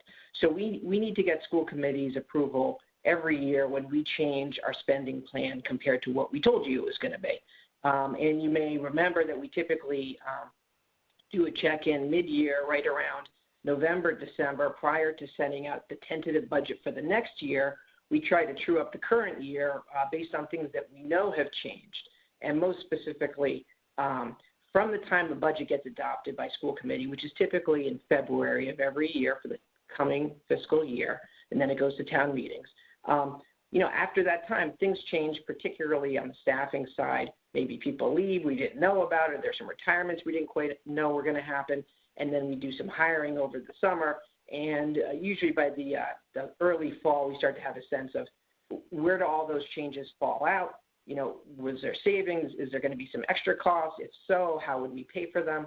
And we bring you a transfer that is transfer 2, typically, or transfer 1 and 2 in this case, in the fall, which is already done. As a result of that, because most of our personnel spending are people who are salaried as opposed to hourly employees, a lot of our salary understanding is pretty well visible by the November, December time period. And so typically when we get to the end of the year transfers, which are kind of cleanup transfers in a normal year, this isn't a normal year, so I'll get to some of those changes in a second, but in a normal year, we're looking primarily at a few personnel-related changes, but primarily operating expenses. So that's kind of the big backdrop. You may remember that once we get that cleaned up, we do a full end-of-year budget-to-actual report every year in the summer, once we have a better sense of exactly how the year ended. So we typically have the transfer at the before the fiscal year ends, just to have a nice clean vote before 6:30 of the fiscal year, June 30th. And then we, because certain bills come in over the summer, we typically use the summer school committee meetings to do a full budget to actual. And then those final budget to actual numbers appear, in our subsequent year budget publications.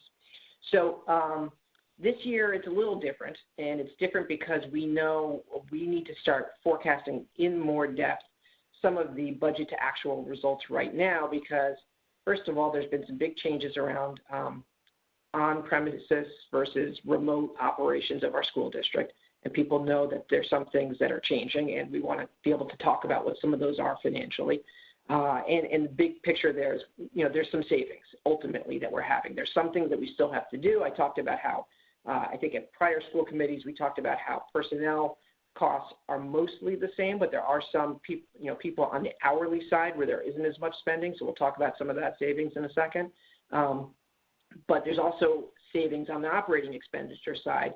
Think about things that we may not have to do as much of, like transportation. Even though we still have some contractual obligations in some of these areas, we're still able to arrange for savings and negotiate savings based on the fact that there's certain things we just aren't doing during the shutdown. And part of the reason we want to get into a budget to actual discussion now, along with the budget transfer, is because we know that any savings that we have in the current year, fiscal 20, first of all, a lot of it is not really likely to be recurring savings that we expect to have in future years. So it looks like I'm frozen in video with my mouth half open, but hopefully you can hear me. I'm seeing now my VM is timed out, but assuming you can still hear me, I'm going to keep going. We can hear you. We can hear you. We just can't see you. Great. I'll be back in just a sec. My mouth still works, even though the video may not. So we know that some of the savings that we had in fiscal 20 will not recur. And so essentially non-recurring savings by Department of Revenue statute goes into what's called excess and deficiency, end of year savings. And that money essentially is a one-time savings, also known as, which goes into a form of reserves. And we've talked in the past about how reserves are going to be particularly important with end-of-year savings, because we know there's certain things in fiscal 21 that we might need them for. Back in February, when we voted the fiscal 21 budget, we decided to use a small amount of reserves. I believe the original number was $250,000, which was a $150,000 increase from the prior year, because we didn't want to dip much below level services. And we felt that if we didn't use that one-time money, we would have to cut our program more than we wanted to. This was all pre-COVID. Subsequently, we had a vote on the fiscal 21 budget, and we agreed to modify the fiscal 21 budget in recognition of the fact that we were expecting to lose state aid. That was a $360,000 cut, and we funded that primarily through budget reductions. But we also agreed to not cut all the way, but to also use an increased amount of reserves. It was an increase of 85,000. So I think the total number of reserves that we have in the budget, if I recall correctly, is 335,000. I'd have to pull that up, but I believe that's the right number. So for that reason, knowing where we're going to end up in fiscal 20 and how those reserves are shaking out is more important in this year than in a typical year. And so for that reason, in addition to just talking about what is typically an accounting exercise of just cleaning up our budget, increasing the authority appropriation to spend in some areas based on savings in others, we also want to just get a sense for where was the savings, how did that look, and how does that portend to how we're entering fiscal 21. And we know fiscal 21 was a difficult budget even before COVID. It's becoming more difficult now that we know that we might lose state aid. And there's also other considerations about the cost that it might take to operate, given that we might have to do things differently. Some of those items we think might be less recurring, might be more one-time, and so those would be potentially a great use of reserves as an example. So, and if Pam, I don't know if you're able to give me access to just put something up very quickly. And if not, I can speak to it. But just, I think to put the budget transfers into context, I think it would be helpful to just show what some of the big picture savings looks like for the current fiscal year. How is that something I have the opportunity to do? Actually, I might even be able to just, I am able to just do it. So let's just see here. Let's see. Okay. All right, can you see my screen now?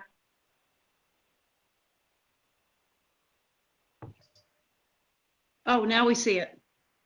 Okay, great. And is it large enough? Could be a little bit bigger.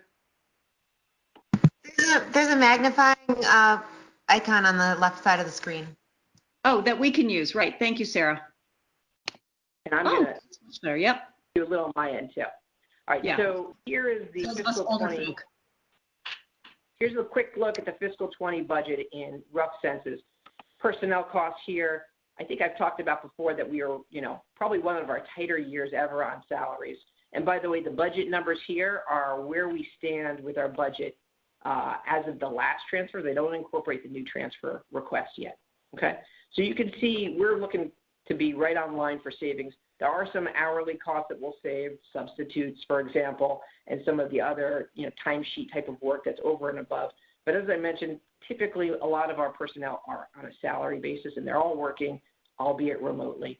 So we don't expect a lot of savings there. But as I mentioned, the operating expenses is where we do expect some of the savings. And for a deeper dive into what some of those categories are, that's where the transfer sheet will start to show us. And so I'll get into that in a second. But you can see this is a much bigger number than we would typically expect at 375 there. And you may remember we use school choice funds as a revenue offset. And those are funds that get spent out of the budget every year. That's on our budget documents. So 26064 is the general fund portion of the operating budget after the offset from school choice. And similarly, we have the same number for a balanced budget on the revenue side. And so you can look at, in addition to the $438,000 of estimated savings, we're looking to be about $56,000 over budget on the revenue side. Okay, and so those two items add up to total savings of about $500,000 for the year. that's money that would typically flow to E&D, excess and deficiency. Although there's a lot of formulaic accounting stuff that could change, we still haven't closed some of our federal grants for the years. And so these numbers really are estimated. As I mentioned, typically we have a really good sense by midsummer because of the timing of some of the federal grants. But I think it's important to get a sense for where this is for now. So with this in mind, we already know that we need to spend some of that savings on different things. So the first thing is every year, you may recall, the school committee votes. Let me take a step back. A couple of years ago, we voted to create a transportation stabilization fund, not to be confused with our stabilization fund, which is generally for facilities-related projects. But the Department of Education, Department of Revenue work together to allow regional school districts who get transportation aid, regular school districts don't, to create a transportation revolving fund or stabilization fund where they could put any state aid for transportation reimbursements in excess of budget into that fund. And it's a kind of a one-year item. And the reason is because you don't really know when you set your budget what you're going to get, and there's a delay. And since there's uncertainty and it's a smaller item, they allowed that to roll forward. So that's money we would have to spend in the subsequent year, and we've done this every year. So we're currently estimating $63,000 as the excess of state aid for regional transportation over what our budget was. And so we don't know the actual number because it hasn't been given to us. They like to give it to us at the very end of the fiscal year. But I would like to ask the school committee vote to authorize the transfer of any transportation revenue in excess of the fiscal 20 budget into transportation revolving, just like we've done every other year. And that money, as a reminder, must be spent in the subsequent year. So You want a motion for that? I would love that. So moved. Do I have a second? Second, Warnock. Okay, we have Annie who made the motion, Ken who seconded it. Let's have a quick roll call. Eric? Yes. Rachel? Yes. Weld? Caroline? Caroline says yes. Sarah? Yes. Great. Erdman, yes. Okay, motion passes. Thank you. Okay, great. And then some of the other potential uses of savings, which we can get down into, start to show us why that money is going. Really, there's a lot of areas we need to use it for, and out of district is probably the biggest one. But I think this is a good time. I can come back to this summary sheet in a second to get into the transfers, because some of these asterisk items really are covered better by the transfers, and it also helped to understand where some of the savings are. So I'm going to unshare, if I may. And then are we back looking at the transfer sheet now? Yes. I think you can all see the transfer sheet. Is that right? Yes. And again, I think Sarah said it. For those who are at home, if you're watching, you can use the zoom in buttons on the left-hand side. I know this looks small. And just as a quick overview of what this document is, this is the same format we use every year. I'll try to make this part quick. This is where we start with town meeting over here. Most years in town, for the town meeting budget that's adopted, we do have a number that we have. I can, Tim, are you able to? Oh, I can scroll down. Great. There were, we did, as you may remember, when we set the fiscal 20 budget, we said there was $125,000 of savings that we had yet to identify. So this, think back to February of 2019, we were having the school committee vote the budget for fiscal 20. And when we, part of that was because we knew that there were retirement savings, but some people hadn't announced their retirement, and to fully allocate some of those savings, it would have to park some of those spendings in various categories that would make it kind of clear who was doing what. So we felt like we had identified path, but we didn't really feel like it was appropriate to start announcing for people, for example, what was going to happen. But as soon as we did our first transfer, we cleaned that up here. And these two items both happened in the fall transfer. And I talked earlier about how that's when we know all the people who are there for the year, and we can incorporate what we understand about salary, and there's some bigger items. And so we vote those typically right before we do the tentative budget, and that was done. So we're really now starting tonight's conversation with current adjusted budget, that column in the middle, and we're asking the school committee to allow us to spend extra in certain areas by way of what's called the 1620 transfer. And so any number that's positive there would be an area where we're asking the school committee for additional funds. And any number that's negative there is an area where we're identifying savings to pay for those. And the net result of all that, if I scroll down to the bottom, is, as mentioned, that with budget transfers, we started with 26064 and we're still having a budget of 26064. So unlike the previous sheet that I showed you, which is an estimate of how budget is looking to be forecasted to actual, this is just a budget to budget exercise. How does the budget, which is the appropriation, the allowance the school committee gives us, need to change to incorporate changes that we had in the year? And you'll see certain negative numbers here, which means we had savings, and I've gone through them. I'm happy to hit some of the highlights. I think the biggest things that we need to talk about are the fact that we know out-of-district tuition is going to be a big area of spending, and so we want to make sure that we can continue with our practice of prepaying in accordance with Department of Revenue and Department of Education regulations for certain FY21 expenses with any end-of-year savings from fiscal 20. So we're upping the budgetary authority in fiscal 20 budget to allow us to use fiscal 20 funds, some of those savings I showed on the previous sheet, to do that. We had started with an estimate of $150,000 of prepaying, and through COVID savings, we are recommending to increase that to $275,000. Typically, that's a larger number than we would do, but given that the savings are one time and some of the costs may be one time, as some of the costs we think can roll off at the end of fiscal 21, we think that that's reasonable. So that's one area. There are other areas of savings that you'll see, for example, in transportation and in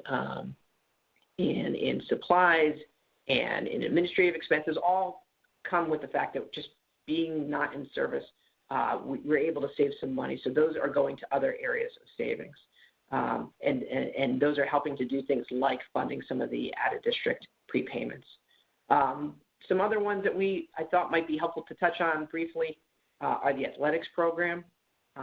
When you consider the fact that we did not run a full spring season, and we had a discussion about paying a partial stipend for spring coaches in recognition of the fact that there was work done by coaches for the planning and the startup of the season, even though it didn't end up coming through, we were still able to save overall for the whole entire athletics program $22,000 for the year, which is good news.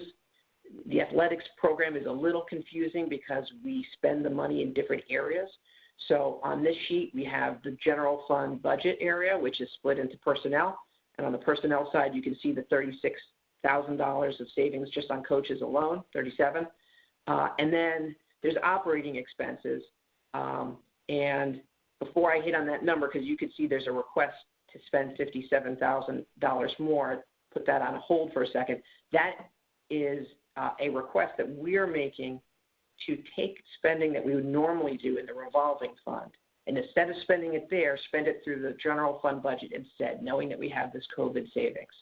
So what that will do is allow us to lower the expenses in the revolving fund, and the revolving fund, for those who may not remember, is where our user fees go. Anytime you collect fees for something, it typically has to be placed in a revolving fund, which is outside of the general fund budget, and where we have offsetting expenses, and your general goal there is to run a zero, I don't want to say profit, but basically a break-even operation. We entered fiscal 20 with a slight deficit of about $34,000 relating to some timing of expenditures that happened at the end of fiscal 19. We had some supplies purchases that would typically happen over time that were done at the end of the fiscal year related to some gear for various teams that are typically done more spread out. They were done to catch up with some of our, and allow us to get back onto a cycle that is a multi-year replacement cycle.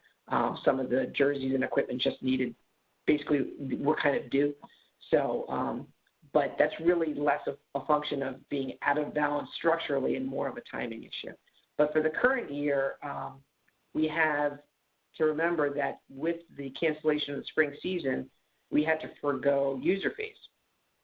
So that amount was about $35,000 as well. That is less than we would typically have budgeted. And so that's a loss. As I mentioned, when you combine the budget and the revolving together, it's a $600,000 program, and the impact of COVID is $22,000 savings. But by taking $50,000, $57,000 here that you see in the operating expenses, instead of spending that in the revolving fund and instead charging those bills, payments for various contracted services and supplies, charging them to the general fund instead on a one-time basis this year only, because we know we're going to have savings in the general fund budget, allows us to clean up not only the fiscal 19 deficit, which would take a couple of years to work through as we get back onto that, that timing issue gets corrected around supplies. It also allows us to offset the fact that the revolving fund is going to be about $35,000 light on user fees. So really all it does is allows us to just clean up some of the accounting and get things back into whack. Typically of our $600,000 budget, it's about 55 to 60% spent in the general fund and the remaining 35 to 40% spent in the revolving fund. This will tweak that for 1 year, but the fiscal 21 will not be impacted by this at all. So this is a 1 year catch up and cleanup. So that's kind of a lot of accounting, and I've been talking for a while, so let me pause, see if there are any questions that I might be able to answer. Thank you for explaining the athletics. I get it now, but don't ask me to explain it to anybody else. Okay. Anybody on the committee have any questions for Avi? I have a question. This is Rachel. Go ahead, Rachel. So Avi, where in the salaries for staff, I don't see, and I'm not sure, maybe this is listed differently, the Dean of Students at the high school? Yeah, let me scroll up. Dean of Students is under the line Principals and Assistant Principals. And you can see we had a transfer for that at the beginning of the year that was already addressed by school committee and voted on previously. And I think that was for the high school position. But at this point, that's already done, and we're online because the salary is known and we don't expect any difference there. Okay, I just didn't know which category it was under. Yeah. And then the SRO, does that fall under emergency? I'm not sure how we broke that out in the end, you know. The SRO one is going to really depend on how the final accounting comes through with the town of Manchester, and so that is a little bit of a TBD and probably something we're going to have to revisit at our summer end of year budget to actual, just because at this point we haven't been invoiced for that, and so depending on how that gets classified, it's really going to be more of an accounting issue for how we deal with it. I'm glad you raised that. I probably should have brought that up in my notes before, so thanks for reminding me about that. Sure, thank you. Thanks, Rachel. Anyone else? Yeah, I know this isn't the right time to ask this question, but I'm going to ask it because I know a lot of the people on the call are probably thinking about it, where the money for the playground is, and I know that it's not on this page, but can we just address that real quick? Yes, glad you asked. So the money for the playground is part of our stabilization fund, not the same as I mentioned from the regional transportation stabilization. Stabilization fund is one of our three major reserves. Our reserves basically break down into E&D, sometimes called undesignated fund balance, which is generally excess in the general fund. We have the school choice fund, and we typically attempt to spend what we expect to get in revenue each year. So we attempt to have no change to that balance, but we do have a balance that's running there. And then third of our three major reserve funds is stabilization. And stabilization was at a zero balance until we amended fiscal 20 budget to transfer into stabilization money we made from interest income on bond proceeds for the Memorial School project. So when we borrowed $35 million as an initial amount to fund our $52 million building project, that money went into our construction account and is being spent down over time, about $1.5 million to $2 million per month. And so while we still have some money that's sitting there, it's earning interest. And so at the end of fiscal 19, we transferred, I believe it was $318,000 of interest income.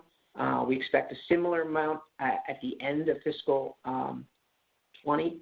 We're going to wait till we get our excess and deficiency certified by the Department of Revenue to deal with that. I did not include that in the $56,000 of revenue excess because it's going straight to stabilization per kind of school committee's plan. But those are our three reserve funds: E&D, school choice, and stabilization. So stabilization has that money, it's earmarked, but on top of it, that we also put in, I believe, is $170,000 from an insurance claim reimbursement when we rebuilt the footbridge over Lincoln Street. And so that balance in stabilization, I believe, is currently up to, pulling up the number, $489,000. So well in excess of the amount needed for the playground, and we're expecting to get it, as I mentioned, a similar amount. So that's just a long way of saying that the money for the playground is very much secure because it's one-time funds and it's sitting in stabilization, which is designed for facility-related expenses. It's not something we would conceive of taking to deal with any of our one-time needs that may arise for COVID, et cetera. That's currently the plan. We believe that plan will hold. Obviously, there's a lot we still don't know about next year, but that's why we feel that that funding is available and really separate from all of this and not going anywhere. So I have a very high degree of confidence that that money will be right where we need it to be when we take up the issue again in the fall. And these days, I don't have a high degree of confidence about a lot of things in our budget, but that's one of them that I do. Sarah, thank you for asking, and Avi, thank you for clarifying. I think that's an important point to make. Thank you. Not that Avi doesn't have a degree of confidence about other things. Yeah. Yeah, sometimes I can be overconfident, and I didn't want to make it sound like the budget picture is completely, a complete lack of confidence. I think we have a good plan, and we know what's going on. We've laid out the scenarios that have gone, anywhere from $360,000 cut, which we adopted already, all the way up to $1 million. So I think we don't have a high degree of confidence in what the state will do with the aid. We don't know how operations will, costs will change next year. But I think what we do know is that our current fiscal 21 budget has been set up to be ready for what might come our way. So I think we do have a good degree of confidence that we've thought ahead really carefully about all the potential outcomes that might befall us. So that's probably a slightly more accurate way of talking about our confidence levels for next year. Great, thank you. Does anyone else have any questions on the transfers? No, I think we can move ahead to the fiscal 21 budget. We talked about the Essex Town Meeting, revenue assumptions. Avi, while you're talking, I'm just going to shut my screen off because I'm losing power, and I'm going to go get a charger and move to a different room because I anticipate a barrage of family members coming through the door. So take it away, but I'm not going anywhere. I'm just shutting it down for a minute to get a charger. Don't we have, do we vote to do this budget transfer? You do. Oh, yeah, I think we do. So do I have a motion to accept the budget transfer request number 3 dated 6/10/20 as explained by Avi? So moved. That's Annie moving it. Do I have a second? Second, Warnock. That's Ken. Thank you. Let's do a quick roll call. Eric. Yes. Rachel. Yes. Caroline. Yes, Caroline, do you say yes? Thank you. Yep. Sarah. Yes. And Erdman, yes. Motion passes. Thank you all. Okay, why don't we move ahead to fiscal Okay. And I think Shannon went on mute, so I think we can take it away from there. Yep. That's really, I think, the biggest update for what we have for fiscal 20. And I appreciate you sticking with it. I know it's a long conversation. I think this is probably one of the more out of the ordinary years we've ever had from a budget in terms of how we're ending the year. So thank you for indulging a longer presentation. And obviously we know from prior conversations that next year is definitely out of the ordinary. So Pam, are there any overarching thoughts you'd like to start with on fiscal 21 budget? I'm happy to kind of make a general comment. Trying to get back to the agenda, but I've lost control of the screen. So I can't. I will give it to you. Manipulate anything. I have it. Give me 1 second. Because I want to see how I framed it. It's escaping me at the moment. There, I'll be right with you. Okay.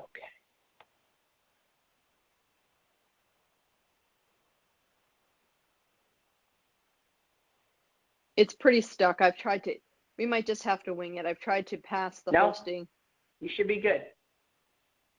Yeah, but everything's grayed out except budget transfer, so I cannot leave the budget transfer page. Do you want me to share the agenda? I have the agenda pulled up. I can share it. That'd be great. Thank you. Sure. And try that, Pam. No, I'm pretty stuck right now. Well, it might be I'm giving you the wrong one, and I apologize to everyone for having to listen to us go through this, but another lesson in the crazy things of, so there are two of you, Pam, and so I can give you the other one of you. Yeah, it just, sometimes when people grab the controls and then use the applications, I can never get back the stored documents. It's okay. We've got the agenda in front of us. We can march forward. Okay, that's what I thought. So we already covered a lot of the FY21 items. We did the town meeting report up front. So we don't have to revisit that. And then we don't really have any updates on the revenue assumptions. I think we wanted to just leave an opportunity to give you the latest breaking information if we had any. We've got none. And then planning scenarios and timelines, we covered what we knew in my superintendent's report. There's really not more available to us right now in terms of the budget timelines. It's still hoping we'll get a glimpse of something the first week of July when the House releases something, but people are talking, and that's not very hard data to use, but projections are still mid-August for anything concrete. Unless you've been on a more recent call, Avi, I think that still stands as the potential timeline for really learning our fate.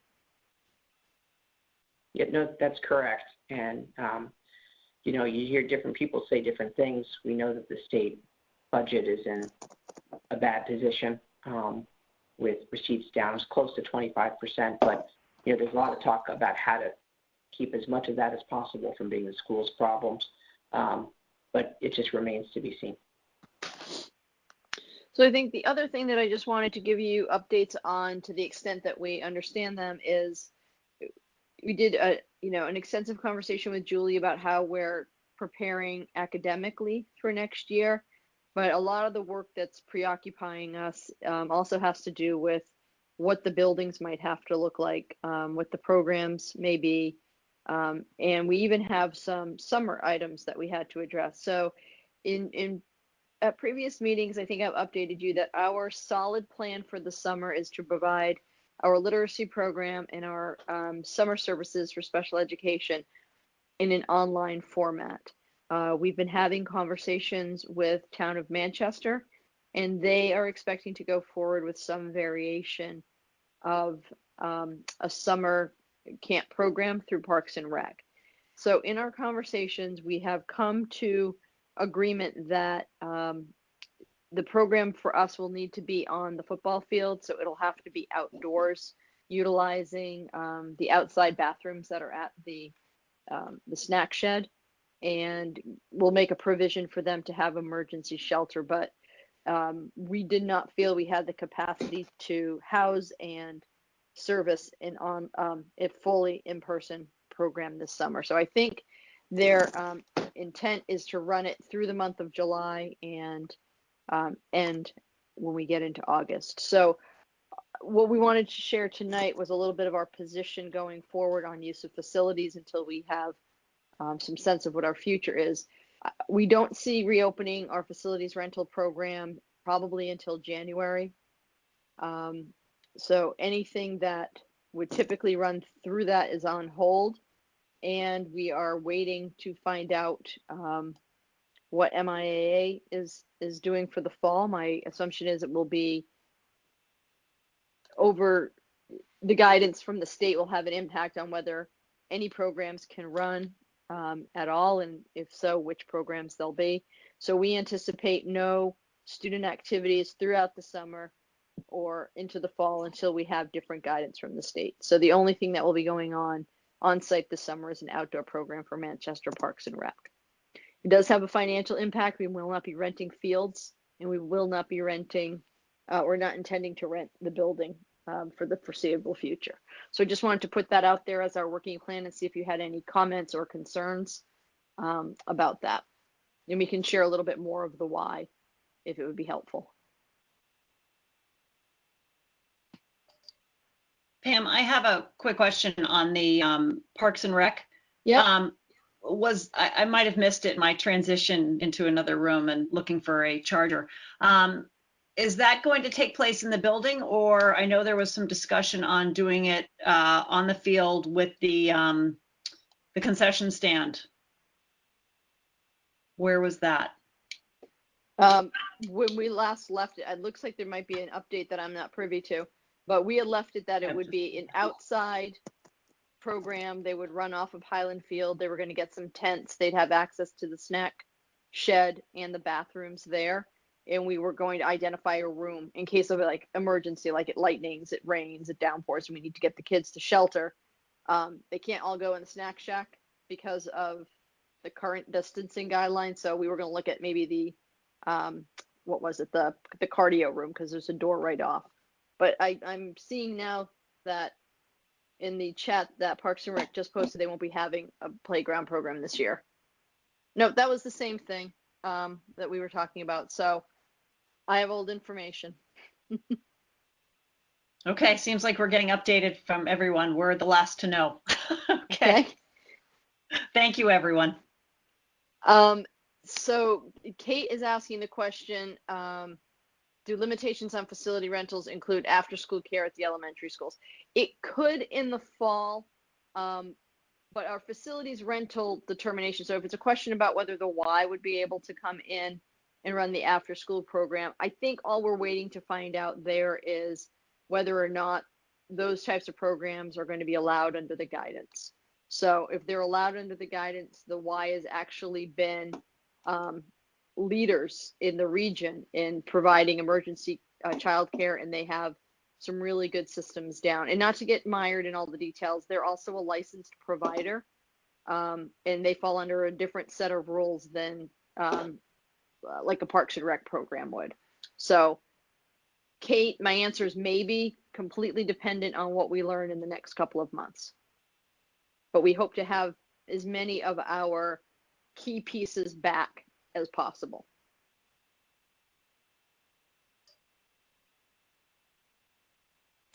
Okay. So if there aren't any other questions on the facilities rental component, we wanted to just give you a little bit of an update too on the PPE costs going into the year. Jason Waldron and Avi have been working together to work with the state guidance, work with the principals, work with the nurses to do some initial estimates, because we're being urged to place orders now out of concern that there needs to be enough turnaround time to get them here before school starts. Like we've said a couple of times this evening, the state, it's a little bit of a roller coaster ride in terms of information, but when this guidance came out, when the advisories to move quickly and place your orders came out, it was with the understanding that you're going to need these items to open school. So you don't want to be caught shorthanded and have lack of resources preventing you from opening up the school. So Avi, I don't know if you want to run down the process that you used. I know you did a call. What the order they put, well, why don't you take them through the numbers if you could? Sure. Well, basically, I think the Department of Ed, what we see is trying to do right by school districts, knowing that it's taking them some time to get the guidance out, but there's certain things it seems they think we're going to need regardless, as Pam said. So trying to avoid a scenario where districts can't open because they don't have proper PPE in place, they threw out some estimates of what might be needed as potential guidance. And so we've been using those types of estimates for things about, for example, gloves, masks, that sort of thing. And, based off of that, you could get to a situation easily where a 3-month supply using their guidance of how much you might need per staff member or per student, et cetera, we could get pretty quickly to $100,000 for 3 months of operation. I think the idea is that it might be wise to put in a 3-month order in to secure your stock. I think things are a little bit different from what we remember hearing in March in the news. I think at that time you were hearing that state governors were battling other state governors to secure various PPE, and it was a real crisis. And I think that part of the crisis seems to be potentially abated. What we're hearing from our potential suppliers who are on state contract is that they think they can turn around the orders actually pretty quickly. I think they must be doing some forecasting for the types of numbers that are coming statewide, and nevertheless, they seem to be fairly optimistic in most categories. So, nevertheless, we are planning to proceed, and that's, we don't know if the estimate based on the DESE guidelines will last us 3 months, or maybe it'll last us 6 months. We don't really know. And a lot of it does depend on how things unfold and how will education be delivered. So I think safe to say is we're taking care of this quickly based on the DESE guidance to all school districts of how to roll out, quantities. And so we are feeling like this will not be one thing that gets in our way.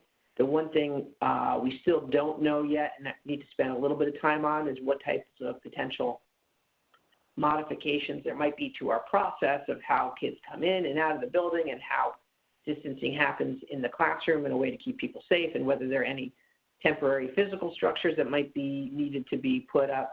And so that's a piece that's not really part of the ordering process that we're going to just need to wait to see what the guidance says. But that $100,000 is a preliminary estimate based off of 3 months of masks, gloves, and other high-need equipment that might be necessary. So Pam, is there any other details of this process that you want to make sure I touch on? Am I forgetting anything? No, I think you hit all the key points. I was really, I zeroed in on the high water mark being $100,000 for 3 months and just kind of took it out at what the potential max cost could be over the year. And hopefully it will not be, but that could run us to $350,000 approximately if we if we live up to the guidance. So it's not a small number. So when you look at something like the COVID-19 resolution that's come out from MASC, that's what's, I think, behind it is that's a very large price tag in a time period where budgets are being cut and nobody knows how much money they have. We have resources to fund it, but if we have to fund it to that level, there may be other things we have to do without. So I'm not panicking. I just think it's a really good number to have in the back of our head about what the potential cost of one component of COVID compliance might look like. Because it's not a small number. The only other thing I would add to that is that, it's one small component. I think that's a pretty key point, because we're not talking about like instructional materials, for example, or instructional change or technology. I think we are in a pretty good place in those areas. I talked a little bit about in the budget transfers how we have spent a little bit more this year than we originally anticipated, but those are spendings that we think will yield multiple years of savings, multiple years of benefits. But there is some funding that has been outlined. I think I might have mentioned it at a prior school committee meeting. The basic funding sources are, number one, there is a grant as part of the federal funds that went to states, and states are now putting out what's called ESSER funds, and I forget the exact acronym, but it's basically money that tracks Title I, and I think you can be eligible for 80% of your Title I funds. And Title I, for those who are listening on the phone, who may not be on the school committee, that's a federal program that's basically geared around needs related to poverty. And so we don't get a lot of Title I funds. So for that reason, we're expecting about $55,000, whereas maybe an urban district might get a lot more from that project. And Pam's mentioning the CARES Act is the federal legislation. The ESSER grant is the one that's going to districts as a 80% proxy of your Title I funds. There's also this Coronavirus Relief Fund, CVRF, which is going straight to cities and towns.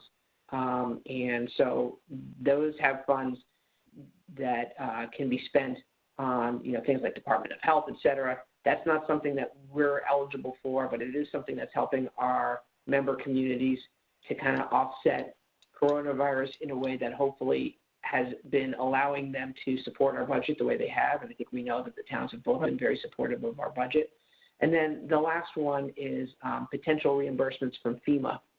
And so with the FEMA is the Federal Emergency Management, I'm not sure what the A stands for, Organization, Association. Anyway, they have a state branch and they reimburse for disaster relief.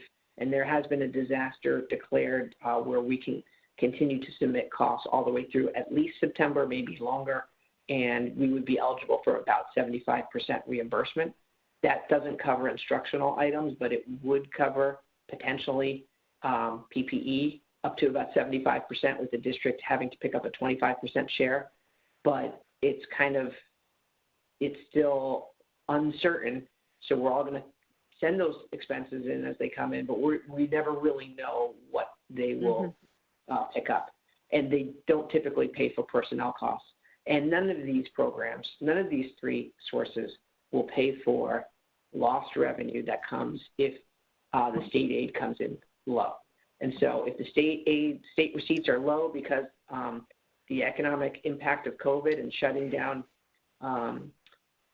retail stores and having very low tax receipts are such that the state has to cut our budget by 10%, as we've discussed, or all the way up to a 20% number, we can't refill that lost revenue with any of these funds. They have to go straight to pay for specific expenses. So that's one of the wrinkles. So I think that's just a long way to give you a sense of some of the funding streams, but also to say we think some of the PPE costs could be offset by federal funds. We don't know how much. It won't cover some of the instructional needs. So far, we're not really seeing a great pathway for that. And it won't really cover any additional, for example, custodial personnel costs or anything like that. But, it's a start. Thanks. And I think we're hoping to have some of those numbers, some estimates around some of the other costs related to the COVID prep in terms of potential personnel for increased cleaning as soon as we can get that guidance in hand and have a sense of what it may look like operationally for us. So we'll be trying to provide updates at each of our meetings on how these costs are being estimated and what the outlook is. Memorial School transition planning is going on for the actual crossover of bringing operations out of the old building and into the new building. I'm sure we talked at the top. If you've been by, you've seen the buildings are coming down. So everything seems on schedule to be receiving all of the furniture and such at the end of the year.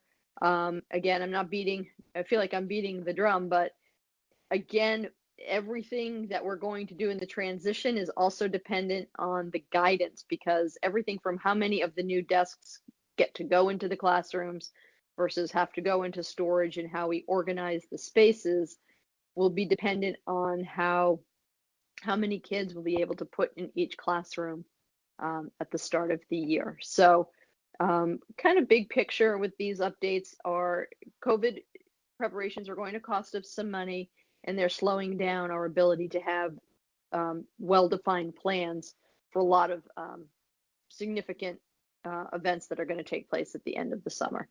And then we already talked about the 2021 tentative calendar. Pam, can I ask you a question on the Memorial School? So you just mentioned the delivery of furniture. If we have to scale back on what those classrooms look like, we still have to order the full complement of furniture and related items. Yeah, it's already ordered. Everything's coming. Where is that going to be stored if we can't use it all? Or am I jumping into a rabbit hole here? Anyone can yell rabbit if you think I am.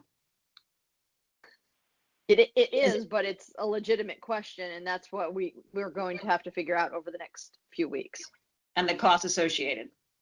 Mm-hmm. Well, I think we've got a pretty empty facility there, so there's probably some places to store items. So we might have to take something offline to find a place to put it. I mean, this is a rabbit hole, but even looking at Essex Elementary, part of the facilities assessment, and again, I can't compliment Jason and Avi and the entire team enough on how well they've responded and taken a look at things. If we have to pull, let's say there's 20, let's roughly say 20 desks in a room, but you can only put in 10 students at a time. If we have to pull out 10 desks, we're going to have to invest in some storage containers to put items in.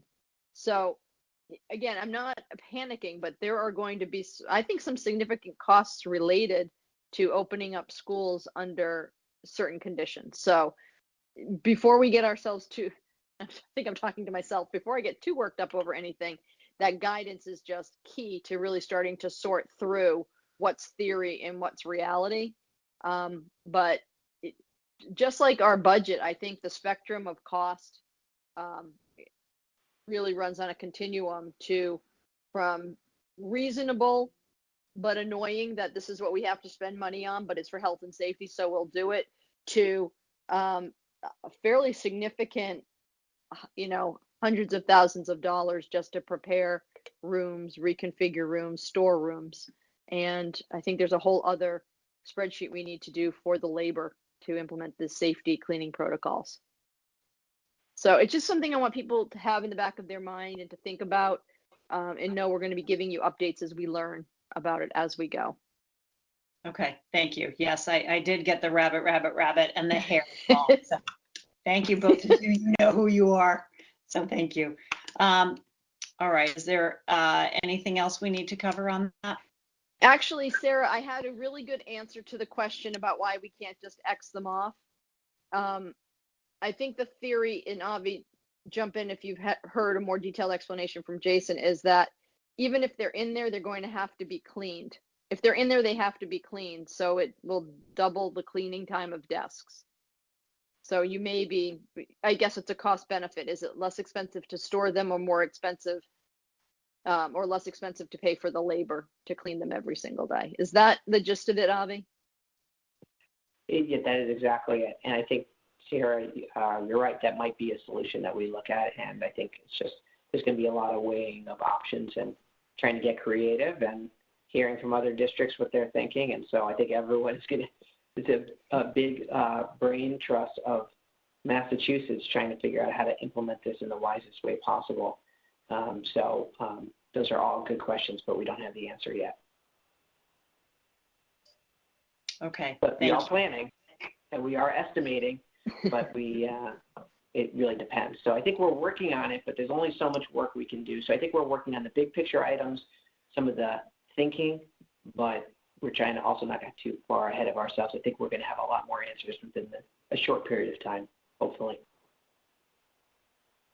So I hope you guys can walk away tonight seeing, we have like 2 parallel tracks running, one trying to prepare for the academic environment and what that could be, and one trying to prepare for the kind of organizational facilities environment and what that could be. And there's a lot of dead space in the middle. and around that student program and schedule that has to be developed and tie both things together. But we're really hinging on the state guidance to start to put some of the details to the plan. So hurry up and wait is how I feel like we're working right now. Not an enviable position. It's a good challenge. Yeah, it's a challenge. I don't know if it's good. So before we wrap up, I just wanted to, Annie nicely reminded me, because in these meetings I tend not to have a brain, I just go forward.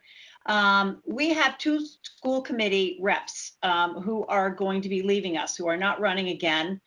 Rachel Fitzgibbon, who's been on the school committee for 3 years. Did I get that right, Rachel? I'm pretty sure it's 3. Yes? Correct.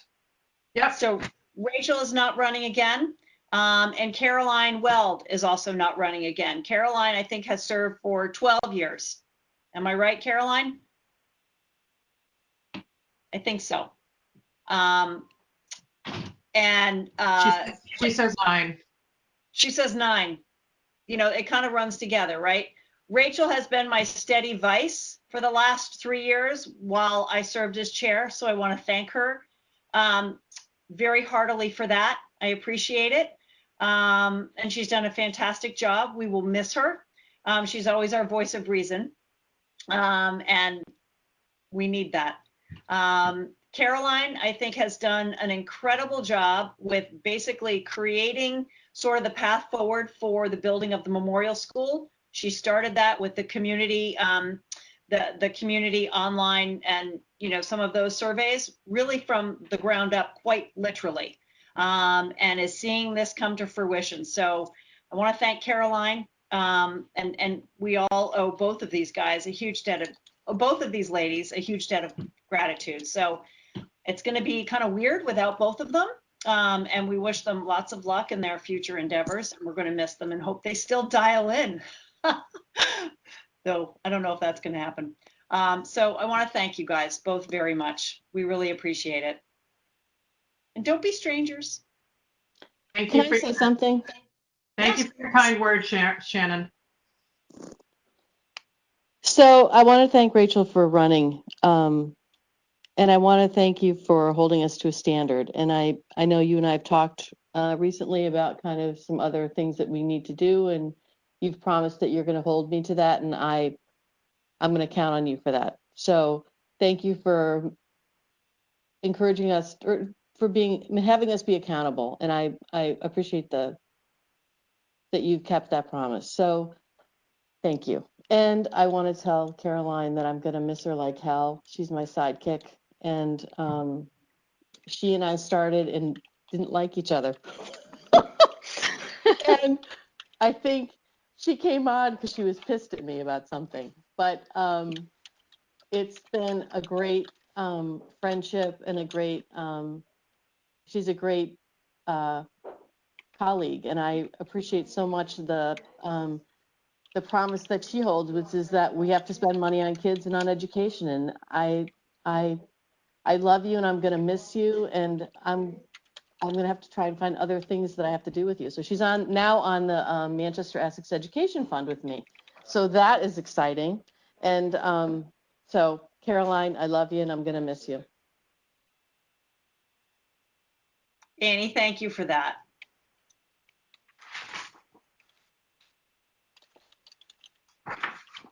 Okay.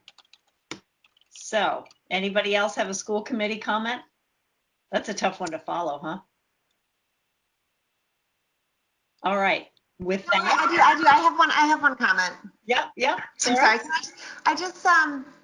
I don't want to open a new can of worms, but I do want to say, and I know I'm back to the playground again because it's high in my mind. But one thing that also came up at the Essex Town meeting was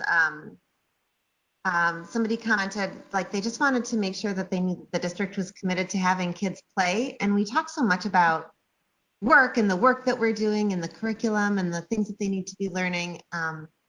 And I just want people to know that we are, of course, also thinking all the time about how much kids need to play and spend time together. And so then I just saw that Manchester Parks and Rec isn't opening. So that I hope that everybody who's listening will find ways, safe ways to get their children together with other children to play, whether it's online or in the backyard in a safe way over the summer, because kids do need to play. And we need to remember that we're committed to that as a district as well. That's all. Thank you, Sarah. Thank you for bringing that up. Yes, and I will echo that. It's going to be very interesting to see how we get kids to play with masks. But I think the fact that it's summer helps, and you can stay 6 feet apart and you can be outside and enjoy the summer, which is finally here. So with that having been said, do I have a motion? Oh, wait, I want to read this from Rachel. Thank you, everyone. It's been an honor and a privilege to serve the people of Essex and the entire MERSD community. Thank you, Rachel. It's been our pleasure and our honor. So with that, I can't follow that. I got to end it now. Do I have a motion to adjourn? Moved. Sounds like that. Second. And I have Annie seconding, and I Yeah. don't think I'm going to have any argument from the group, so I'm just going to go ahead and adjourn. Thank you, everybody. Have a good Thank evening, you. and don't forget Manchester Town Meeting next Monday night, 6:30, outside on the turf. Good night, everyone. Be well, everyone. Bye. Bye. Thanks, everybody. Bye. Thanks.